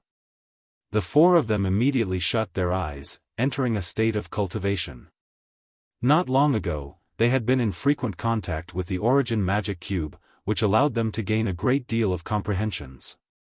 However, they hadn't yet sorted through these comprehensions in a systematic manner, mainly because they hadn't had enough time. Now, however, a door had been opened for them. They had more than enough time to digest these comprehensions. In any case, if they didn't cultivate now, what else could they do? The difference in flow of time between their divine senses and their bodies existed, so they couldn't control their bodies at all. Ling Han didn't give this advice to Celestial Maiden Yunhe and the others. They didn't belong to the same side, so he was already showing great mercy by not killing them. However, these people were either Emperor tiers or Monarch tiers, so it wasn't long before they made sense of the situation as well. Their panic subsided, and they also started to cultivate. The large tree continued to flow down the river. Several days passed, and the currents finally became gentle again. Everyone's body shuddered, and they immediately discovered that they had become countless times faster than before. The flow of time acting on their physical bodies had returned to normal. Crack. Dark clouds gathered overhead, bringing with it heavenly tribulation. Moreover, there wasn't only a single heavenly tribulation. Instead, there were four. They targeted Ling Han, the Empress, Hunyo, and bewitching Maiden Ro. Their divine senses had cultivated for heaven knew how long, surpassing the barrier to the dividing soul tier. Once their divine senses returned to their bodies, this immediately caused them to break through. As a result, they naturally attracted heavenly tribulation. This was the end of the underground river, with an expanse of flat land appearing before them.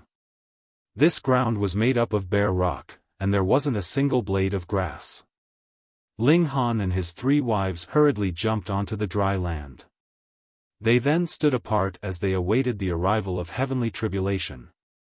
Otherwise, it was possible that they would affect each other's heavenly tribulation if they stood too close to each other. That would definitely be no fun. Rumble. Thunder roared and lightning struck. Celestial Maiden Yunhe and the others were as envious as could be. They could definitely advance to the dividing soul tier. After all, monarch tiers could at least become 13th Lotus or 14th Lotus ancestral kings. However, advancing a major tier after a short boat trip? This was truly something to be jealous of. However, didn't one need to go to a designated location to break through to the 7th Lotus? How were those 4 naturally advancing to this level? Perhaps, they had severed their cultivation to recultivate? There was no other explanation. Even though this guess wasn't entirely correct, this was essentially the situation. It was just that Ling Han and the others hadn't severed their cultivation. Instead, they had only dispersed the power of heaven and earth that belonged to the celestial realm in order to conceal themselves. A day passed, and the tribulation clouds finally dispersed. However, before the others could even speak, heavenly tribulation befell again. There were 4 again, 1 for each person. Their comprehension of the regulations of the foreign realm far exceeded the first leaf of the 7th Lotus. Thus, their cultivation was rapidly rising level after level. Right now, they were facing a tribulation for the 2nd leaf of the 7th Lotus. 1 day passed, and the tribulation clouds dispersed again. The others were just about to speak, yet they were cut off by a loud rumble again. This was the 3rd heavenly tribulation. Fuck. Again? They were all rendered speechless. They were now convinced that these 4 people had definitely severed their cultivation to recultivate. Otherwise, how could such freaks exist in this world? Moreover, it was 4 of them in the same place. 1 day passed, and the 3rd wave of tribulation clouds dispersed. This time, bewitching Maiden Ro finally walked toward the others.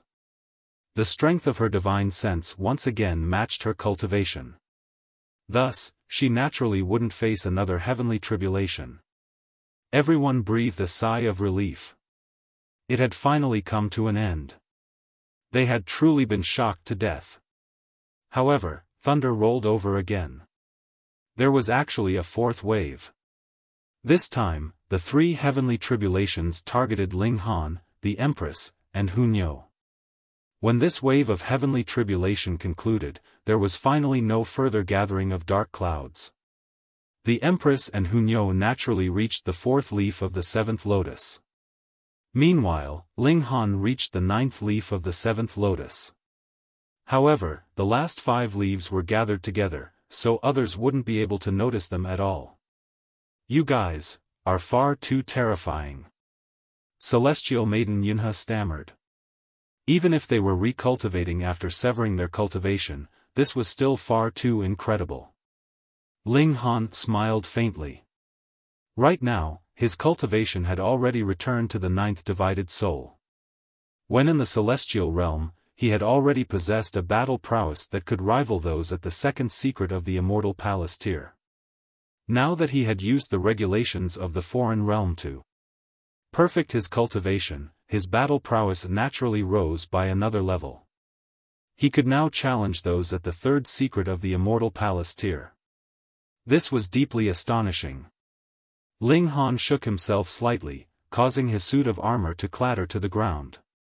His cultivation level was far superior to before, so these pieces of armor were completely useless to him now. "Let's continue forward," he said. He was extremely interested in the ancestral king bones. He definitely had to obtain them for Hunyo and the Empress.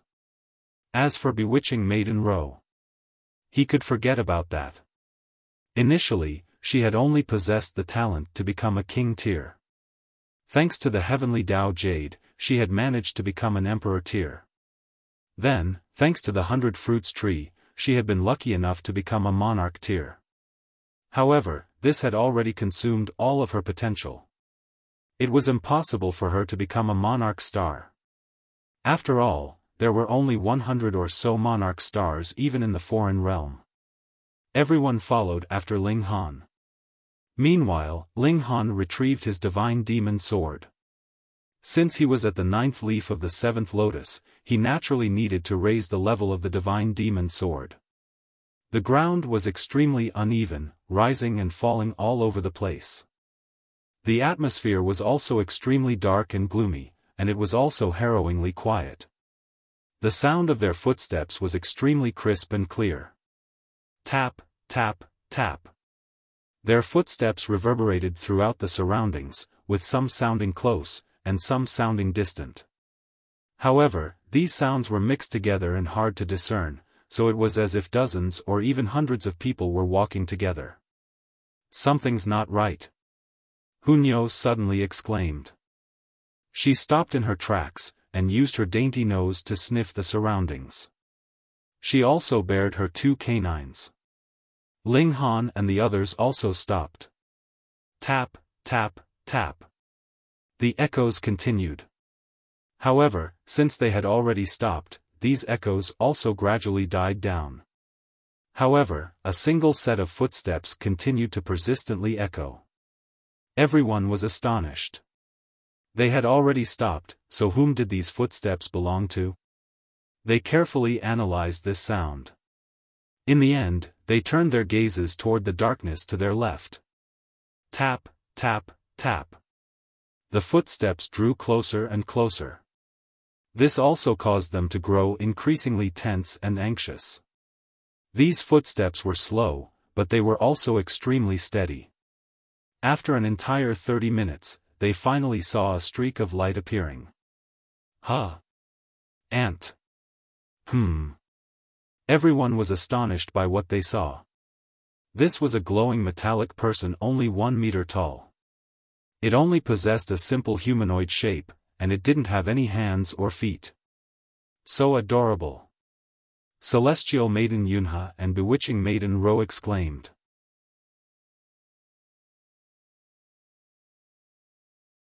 Chapter 2300, War Soldier. Hunyo stuck her tongue out, and said, "Disgusting." She was a standard glutton, so in her eyes, there was no such thing as adorable or not adorable. There only existed delicious or disgusting. Meanwhile, the Empress didn't pay any heed to this. She was no glutton, and she was as proud as could be. She believed that she was the greatest and most beautiful in the entire world. No one could rival her. The metallic person slowly walked over in a mechanical manner. It swayed from left to right, and sure enough, it appeared fairly adorable. "Here, give me a hug," Bewitching Maiden Ro said as she immediately jumped forward. She extended her arms toward the metallic person. Whir. The metallic person raised its head to look at Bewitching Maiden Ro. At the same time, 2 rays of red light shot from its eyes, racing toward Bewitching Maiden Ro. Bewitching Maiden Ro gave a soft shout as she immediately crossed her arms before her chest, drawing on the regulations and forming a shield. Pang! The 2 rays of red light struck the shield, causing intense light to erupt into the surroundings. Meanwhile, Bewitching Maiden Ro was forcefully pushed back. Thud, thud, thud. She retreated a dozen or so steps before finally coming to a stop. The metallic person didn't stop, and with a jump, it continued to attack Bewitching Maiden Ro. "Are you picking on me?" Bewitching Maiden Ro shouted in anger. This machine looked so adorable, yet it actually dared to attack her? She no longer found it adorable. She resolutely attacked, unleashing her Earth Soul cultivation.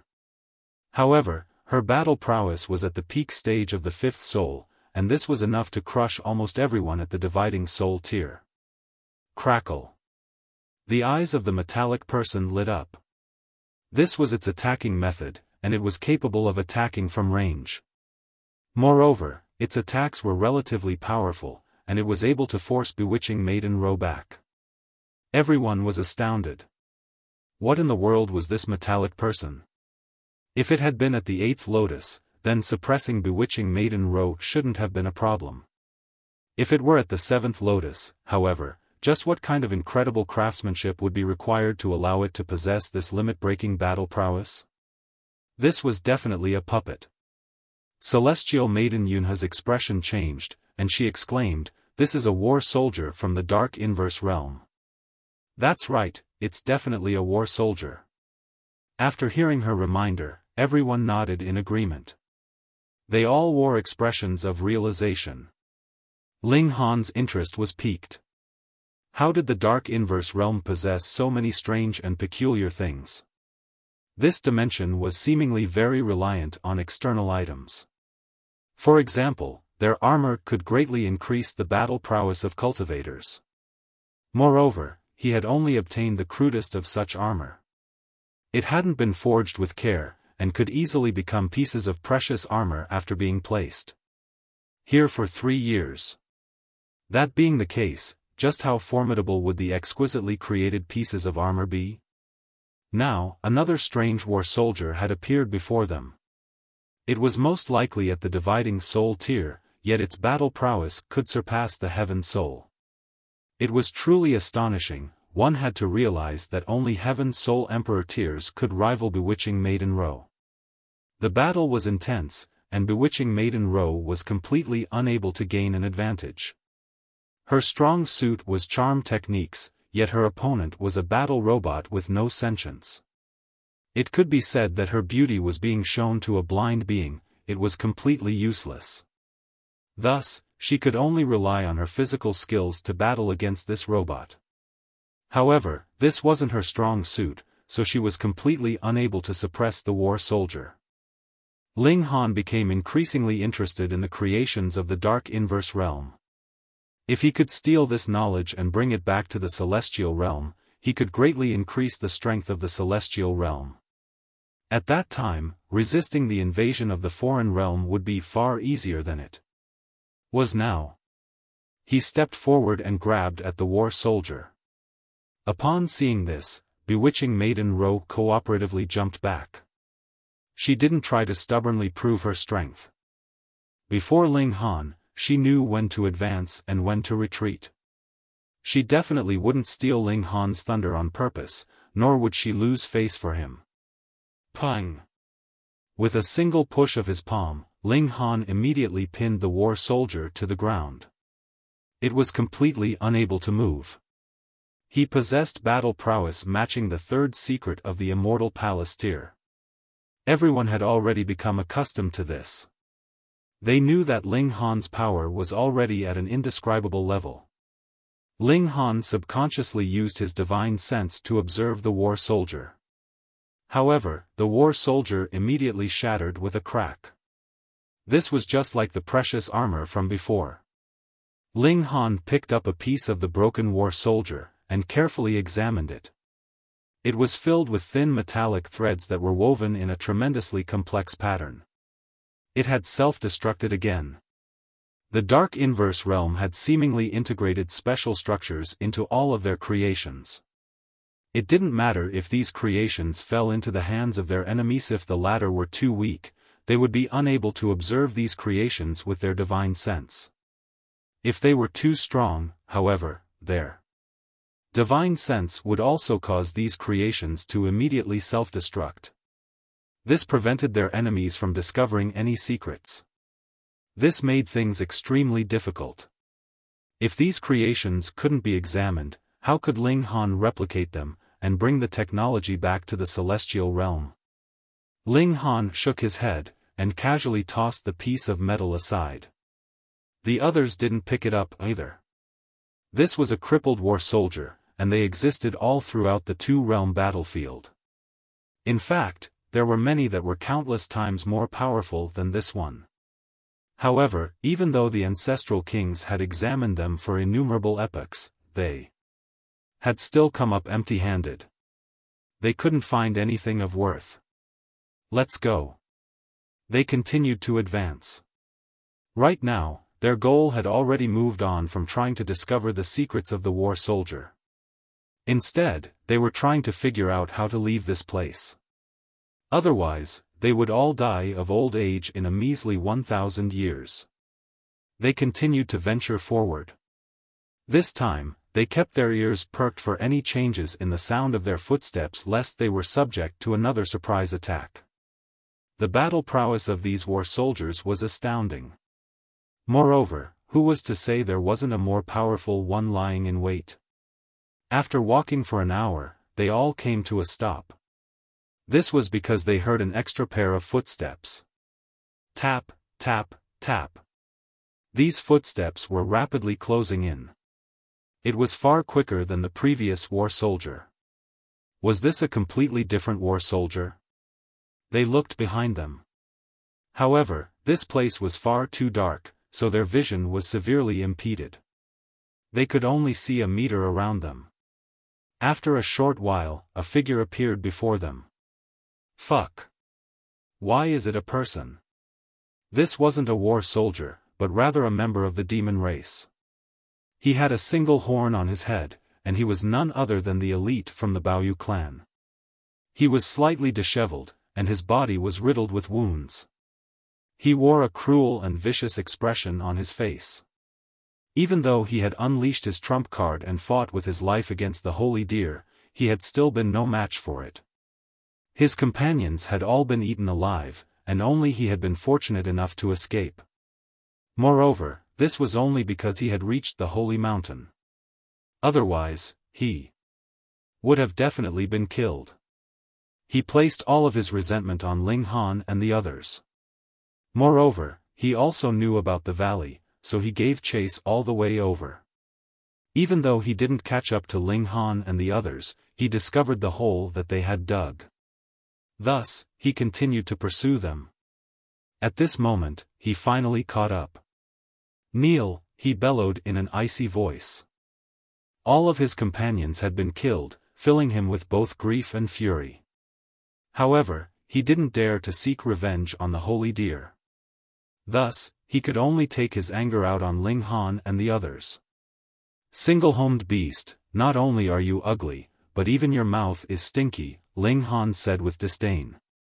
Celestial Maiden Yunhe and the others all found this funny. This was because Ling Han also had two horns, yet he was calling the other person a single-horned beast. Then what was he?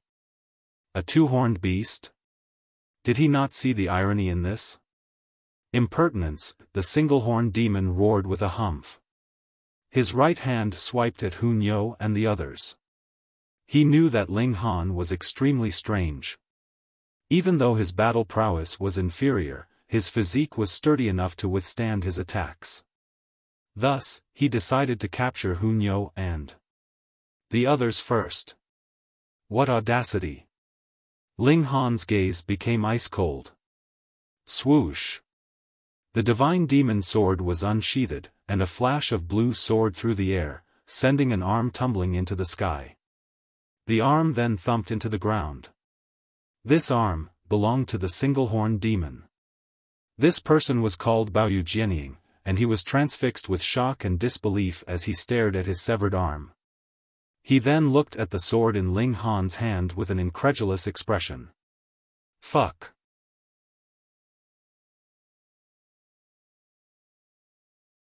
Chapter 23:01 Slaying Baoyu Jianying. What was Baoyu Jianying's cultivation? He was at the first leaf of the 8th lotus. He had reached a level of perfection in the severing mundane tier, and he had also come across great fortune while at the dividing soul tier, once ingesting a celestial fruit. That fruit had been produced by a celestial medicine that had absorbed the blood essence of an 18th Lotus ancestral king.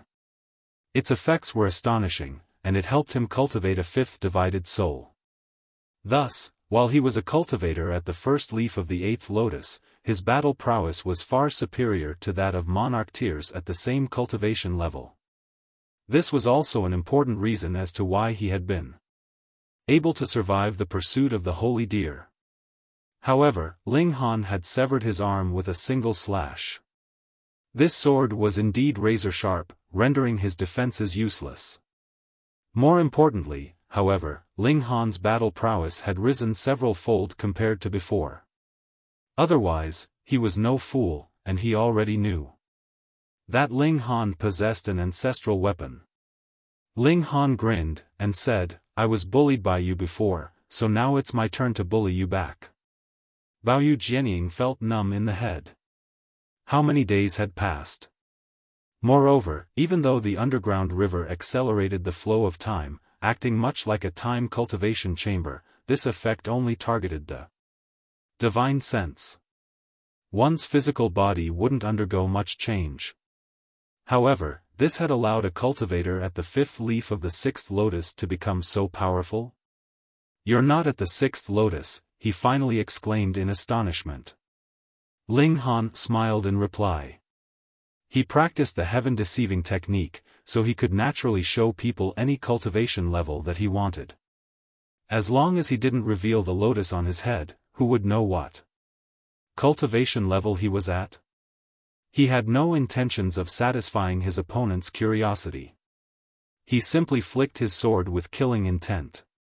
Baoyu Jianying couldn't help but shudder. He had an ominous feeling, and he said, "You severed your cultivation to recultivate?" He refused to believe that Ling Han was still at the 6th lotus. Instead, he was convinced that Ling Han was at the 9th leaf of the 7th lotus or even at the 8th lotus. Otherwise, how could a measly 6th lotus cultivator sever the arm of an 8th lotus cultivator? That was simply preposterous. However, if Ling Han had severed his cultivation to recultivate, he naturally didn't need to enter any mystery realm. Moreover, his sharp rise in power could be explained by successfully breaking through thanks to the acceleration of time in the underground river. "Ah, so you're not completely stupid," Ling Han said with a chuckle. He dashed forward, and the divine demon sword gleamed with an icy cold light that illuminated this dark and gloomy land. Baoyu Jianying gritted his teeth before instantly turning around to flee. He didn't dare to battle against Ling Han. An agonizing pain traveled over from his armless shoulder, and there was more so a terrifying power that continued to gnaw at his wound, preventing it from healing. Otherwise, it would have been extremely easy for an 8th Lotus elite to regrow an arm. Ling Han unleashed his void space as he gave pursuit. Wang! He separated into tens of thousands of bodies, and there was nowhere where he didn't exist. Following his explosive rise in cultivation, his grasp of the void space also became far better than before. Moreover, this was also helped by the fact that he had perfected his cultivation using the regulations from 2 realms. As such, his mastery of this technique was far superior compared to when he had been at the 9th divided soul in the celestial realm. Ling Han roared as he brandished his divine demon sword, forcefully suppressing his opponent. Baoyu Jianying didn't dare to face his attacks at all. After all, that was an ancestral weapon. Even if it only possessed the sharpness of an ancestral weapon, it was still unbelievably terrifying. Just a casual burst of sword chi could easily cut his skin and separate his flesh. He unleashed his full power, for nothing but to escape. In any case, there were still 9th Lotus elites in the Baoyu clan. He would let them deal with Ling Han. Right now, his only wish was to flee from this place. "If I let you escape, I'll write my name backward," Ling Han said in a baleful voice. He was already filled with killing intent. His opponent was a cruel and ruthless demon, and this reminded him of those who had suffered a miserable death trying to defend the celestial realm from invasion. This also reminded him of the karmic life. Heavenly Venerable, who had sacrificed himself in order to destabilize the connection point between the two realms. He was now dripping with killing intent. Kill, kill, kill. Ling Han was merciless, and he was intent on killing this evil demon. Baoyu Jianying was filled with despair. He was struck several more times by Ling Han's sword. Even though he could forcefully suppress his wounds, he discovered that he was already on the brink of death. It was only by relying on his blood essence as an 8th Lotus elite that he was able to hang on. Once his blood essence was exhausted, he would instantly die. He glared at Ling Han, and his limitless resentment gathered with no bounds. With a deep roar, he lunged at Ling Han, and unleashed his most powerful attack. However, it was a shame that he had already used his trump card before. Otherwise, he would have still had an opportunity to challenge Ling Han. Pooh! A head flew into the sky, and Baoyu Jianying's headless body stumbled around for a brief moment. His life force instantly vanished, and it wasn't long before he collapsed to the ground with a heavy thud. Rumble. Coincidentally, his head rolled before Ling Han. His eyes were still wide open with vexation. Who could believe that an 8th Lotus monarch tier had actually died at the hands of a measly 6th Lotus? Celestial Maiden Yunhe and the others were filled with respect and reverence. Ling Han's formidable power instilled a sense of indescribable apprehension and admiration within them. They had initially thought that, after returning, those like Yu Yuan and Wuxia would be able to suppress Ling Han with ease. Now, however, they didn't think this at all. Ling Han quickly retrieved the spatial god tools from Baoyu Jianying's corpse. He naturally wouldn't share these spoils with the others. Very nice. The wealth of 8th Lotus elites is indeed quite astonishing. He smiled, and said, "Let's go." Everyone was numb as they followed after Ling Han. In fact, they wouldn't be surprised even if he advanced to the 11th leaf of the 8th Lotus at this moment. Perhaps Ling Han was an ancestral king who had severed his cultivation to recultivate? After walking for a while, they came across another unwanted guest. This time, it naturally wasn't a member of the Baoyu clan. Instead, it was a war soldier. However, it was 3 meters tall, and it looked like it was forged from silver. It radiated a silver glow, making it extremely salient. In this dark and gloomy cavern, it started to shoot rays of red light from its eyes immediately upon detecting them, and these rays of light were filled with overwhelming destructive ability. When they hit the hanging pillars in the cavern, these pillars would immediately shatter and fall to the ground. They hurriedly dashed left and right to avoid these attacks. Even though a larger war soldier wasn't necessarily more powerful, this war soldier was indeed several times more powerful than the metallic war soldier from before. It was most likely at the 8th Lotus. As such, they couldn't face its attacks at all, otherwise they would definitely risk losing their limbs. Ling Han was very surprised. He had no idea what these rays of red light were. The destructive ability of pure power of regulations was limited.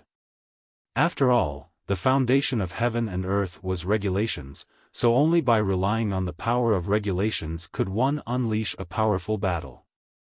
Prowess. However, he couldn't detect any power of regulations from these rays of red light. If they were composed of pure power, however, even celestial kings could only rival those at the Severing Mundane.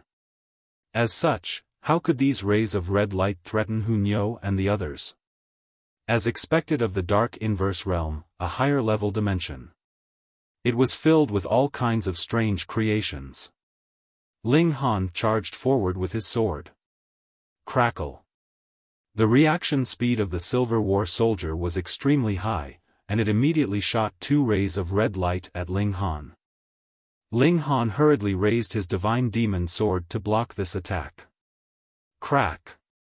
The rays of red light slammed into the divine demon sword, carrying with them an overwhelming force that yearned to push Ling Han back. Humph! Ling Han stomped his foot, causing it to sink into the ground. His retreat was instantly stopped. A divine light burst from his eyes, and his other foot had already resolutely stepped forward. The silver war soldier leaned back slightly, and it was as if the rays of red light were tangible and corporeal. Ling Han had taken a step forward, and this had forced it to take a step backward. It's scorching. The rays of red light emitted a devastating temperature as they shone down on the divine demon sword. Even though this wasn't enough to melt the divine demon sword, it was enough to instill apprehension in Ling Han's mind. He definitely didn't want to be struck by this red light. Otherwise, his physique definitely couldn't endure it. At the very least, he couldn't endure it now. He still needed to raise his mastery of the indestructible heaven scroll, up until it was equivalent to his current cultivation level.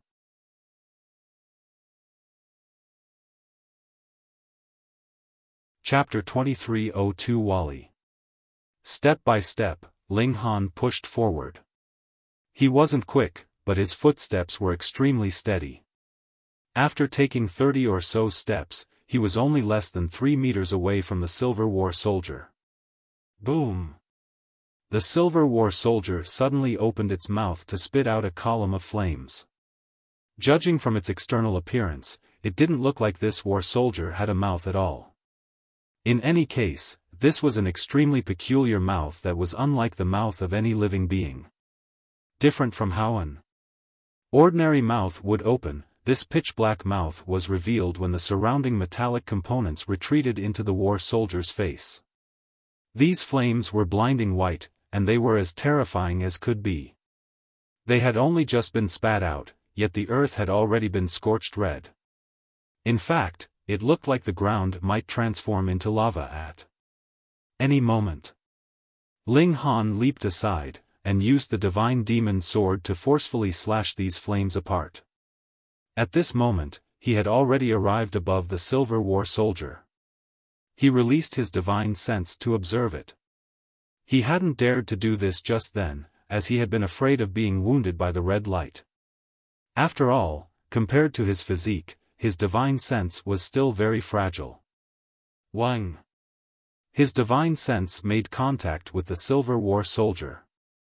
Unlike with the war soldier that had self-destructed before, however, his divine sense was surprisingly bounced back. Perhaps this war soldier wasn't weaker than him. Or perhaps it could rival him for long enough, so it wasn't willing to self-destruct at this moment. It still wanted to battle. Ling Han slashed down with the divine demon sword, unleashing a profound and icy blade projection.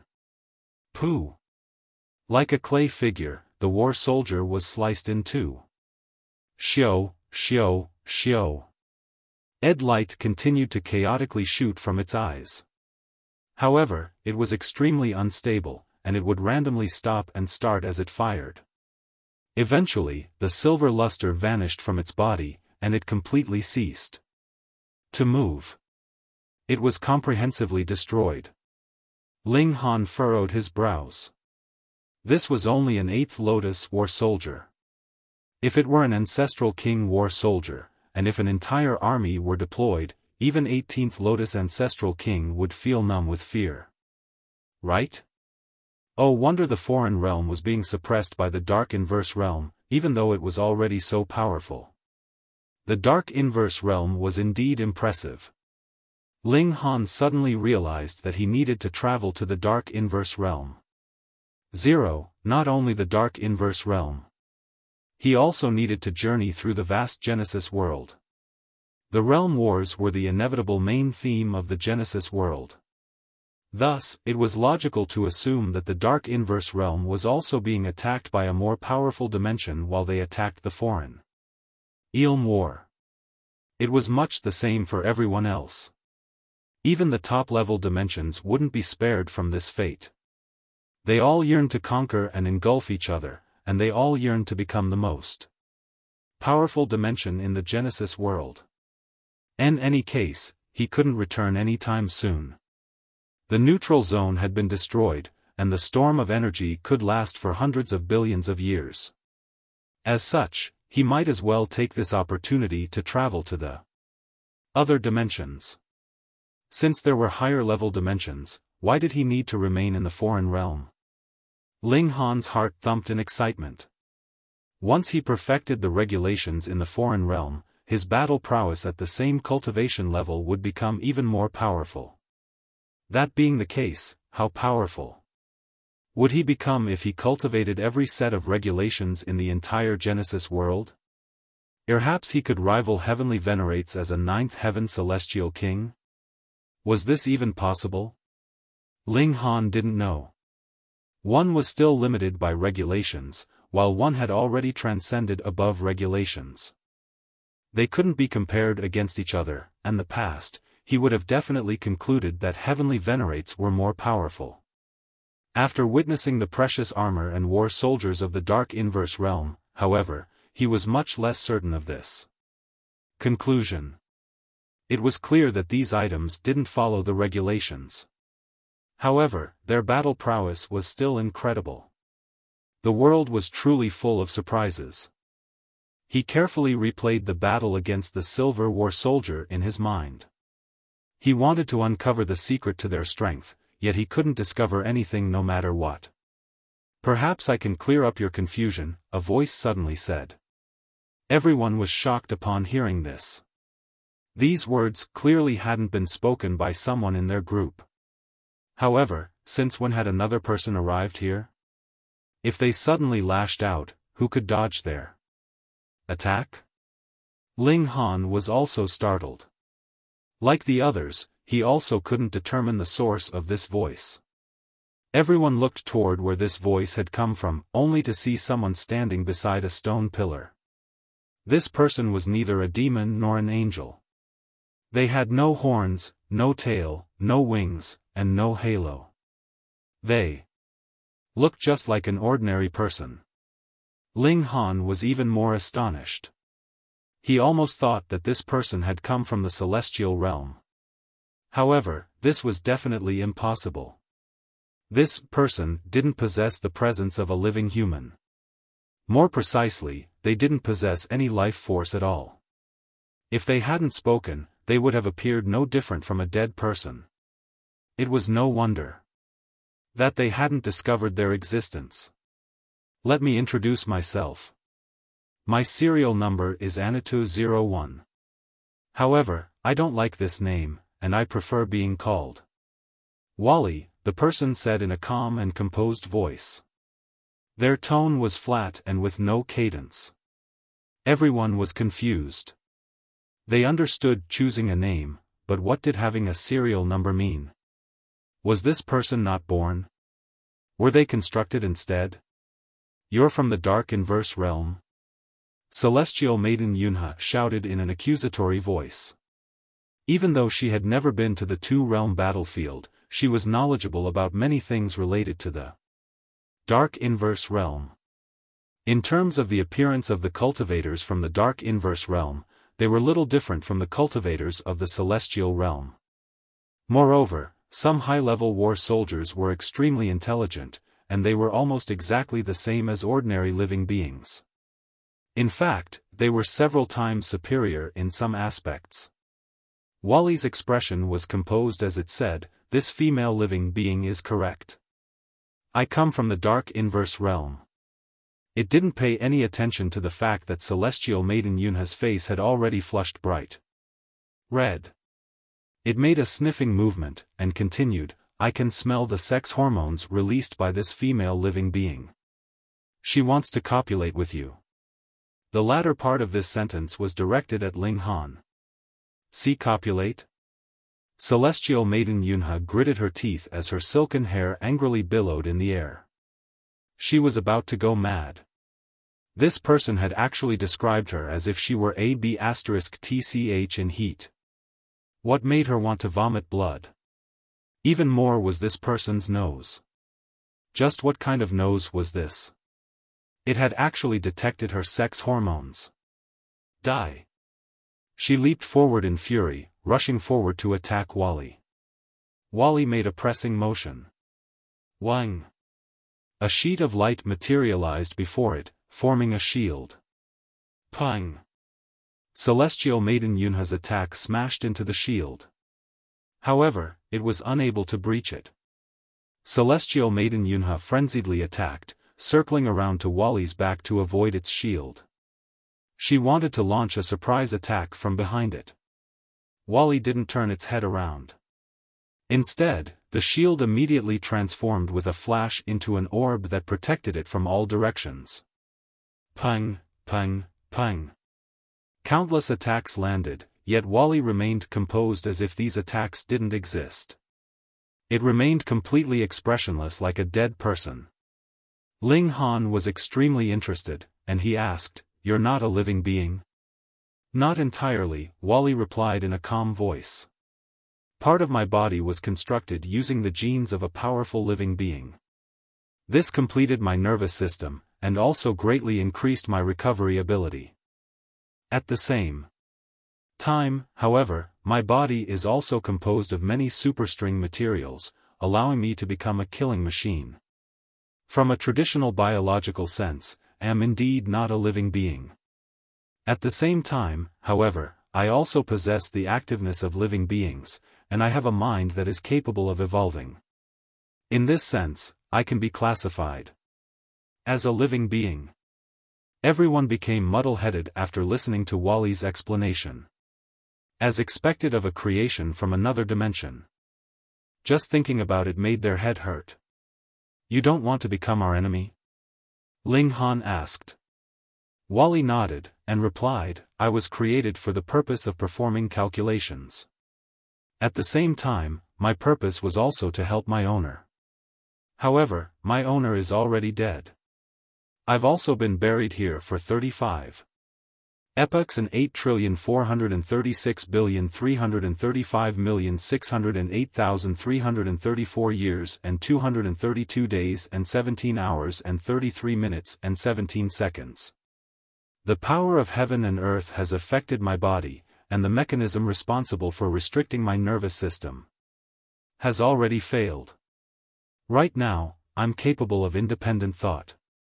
I believe that war is a meaningless and needless activity of exhaustion."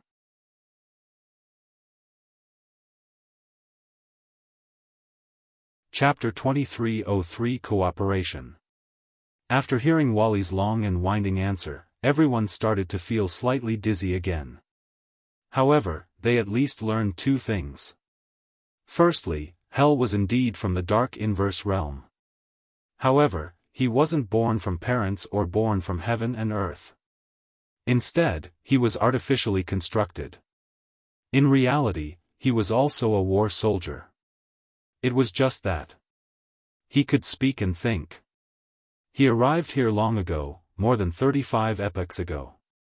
Secondly, he was willing to peacefully coexist with Ling Han and the others. Of course, it was also possible that his willingness to coexist was a trap, with the aim to infiltrate their group and strike at an opportune moment. All was fair in war, all tactics would be used in war. Ling Han smiled, and said, "I'm also a proponent for peace."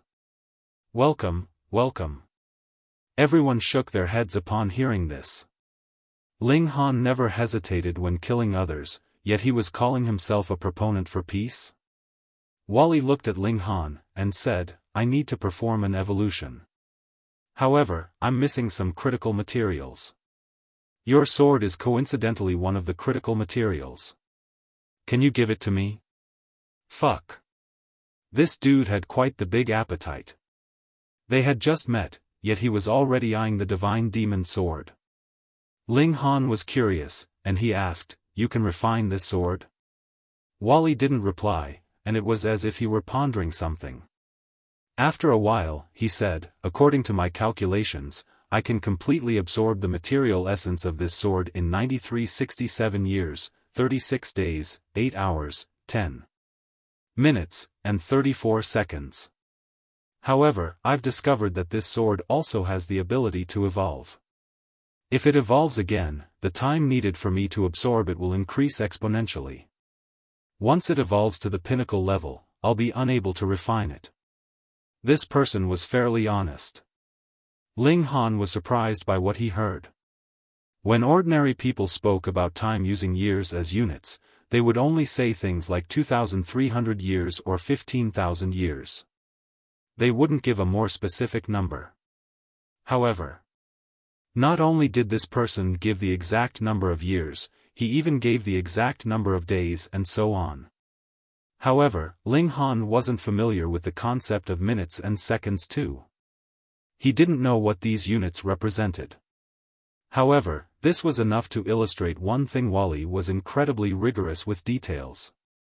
Ling Han shook his head, and replied, "I have great uses for this sword, so I can't give it to you." Wally was neither frustrated nor angered. "There is nothing that can't be exchanged. It's just that I haven't offered anything of an equal value. When you arrived, you said that you could clear up our confusion?" Ling Han said. "The aura of your life force, and of these three female living beings," Wally pointed at Yunhe, the Empress, and bewitching Maiden Ro, "is different from everyone else, so I think that." Ahem. Ling Han coughed loudly, cutting Wally off. He then turned to Celestial Maiden Yunhe and the others, and said, "Sorry, but can you guys please step away for a moment?" "Why?" someone asked, clearly unhappy with this request. Wally was a special war soldier from the Dark Inverse realm, so they could definitely accomplish a great feat if they brought him back to the academy. Ling Han was trying to steal this accomplishment for himself? "If you don't want to die, it's best that you obey my words," Ling Han said with a smile. Killing intent flashed across his eyes. He certainly wasn't joking. If Celestial Maiden Yunhe and the others learned the truth about his origins from the Celestial realm, he definitely wouldn't show them any mercy. He would erase any potential trouble. Celestial Maiden Yunhe gestured with her hands, and everyone walked very far away. However, Ling Han still summoned a wall of regulations just in case. This way, their conversation wouldn't travel outside.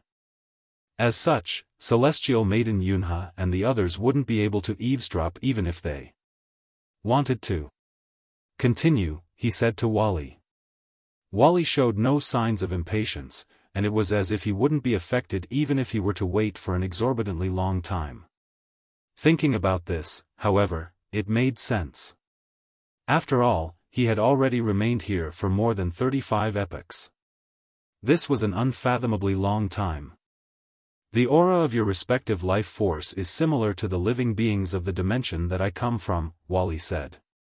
"Moreover, the potential contained by your life force is immense. It possesses the ability to evolve boundlessly, so I've decided to cooperate with you." Ling Han smiled, and said, "I initially thought that you were only interested in my sword." "That's indeed also one of the reasons," Wally replied in a calm voice. "I still wish that you can give the sword to me so that I can obtain a critical material for my evolution." He still hadn't given up yet. Ling Han shook his head, and said, "Give up on the sword, I won't give it to you." He had sacrificed so much time and effort to raise the divine demon sword to the level of divine metal, so how could he offer it for a trade? Wally didn't appear disappointed. In fact, he always appeared expressionless, with no change in expression at all. "According to my calculations, my chance of evolving will be far greater if I return to the Dark Inverse." "We can cooperate," it continued. "We can return to my world together. Moreover, I also want to go to higher-level dimensions where I can continue to evolve." Ling Han pondered for a moment before saying, "Sure thing. However, do you know how to leave this place?" "Easy," Wally replied with a nod. "Okay, then let's leave here first. When the time is right, we'll go to the Dark Inverse realm," Ling Han said. He removed the wall of regulations, and called Celestial Maiden Yunhe and the others back over. Wally was responsible for leading the way. His entire body glowed, and he now looked like the war soldiers from before. However, the light that he emitted was relatively more natural and gentle. It was as if he were truly a living being who could glow naturally. Moreover, torches were useless in this area as they could only illuminate an area of less than 15 centimeters in radius. Only war soldiers like these could act as genuine light sources. Everyone followed Wally. They didn't know what kind of agreement Ling Han and Wally had come to, so they were all extremely curious. However, no one dared to ask Ling Han. Wally was clearly someone who could endure loneliness, and he didn't speak a single word the entire journey. It was ultimately Ling Han who couldn't endure this, and he asked, "Is the transformation of the war soldiers and the precious armor in the valley all related to you?" "That's right," Wally said with a nod. "I reconstructed the metallic tools of the indigenous people, and activated the void particle energy within them. However, the craftsmanship of these metallic tools was too poor, so I was unable to completely activate the void particle energy. Otherwise, would have destroyed their internal structure." Everyone was astonished upon hearing this. They had wanted to discover the secrets behind the precious armor and the war soldiers, and the answer actually lay with this seemingly human person. "What's void particle energy?" Ling Han asked. "One of the ultimate energy types of the Genesis world," Wally replied. This kind of explanation couldn't satisfy Ling Han. However, he understood what the Genesis world represented. Since the void particle energy was an ultimate energy of the Genesis world, it most likely belonged to a very lofty level. Ling Han proceeded to ask for more specific details about the void particle energy. However, Wally was honest with his reply, and he revealed that he still didn't have the ability to interact with void particle energy, because his level of being was still too low. However, the potential of your life force is absolutely incredible. You have an 4,336% chance of evolving to that level, Wally said. Ling Han's interest was piqued, and he asked, "Then what about them?" He pointed at Yunhe and the others. Wally looked at bewitching Maiden Row first, and a beam of green light suddenly shot out from his eyes. Everyone was startled, and they thought that he was suddenly going to attack them. However, the green light wasn't destructive at all, and it started to scan bewitching Maiden Row up and down. After a while, Wally said, "Her vitality index is 2684, and her evolution index is 8. Everyone exchanged glances. Vitality index? Evolution index? What in the world did this mean? You're tuning into the Xiaofan's Wuxia Tales YouTube channel. Don't forget to subscribe and join us on this journey to catch the most captivating stories.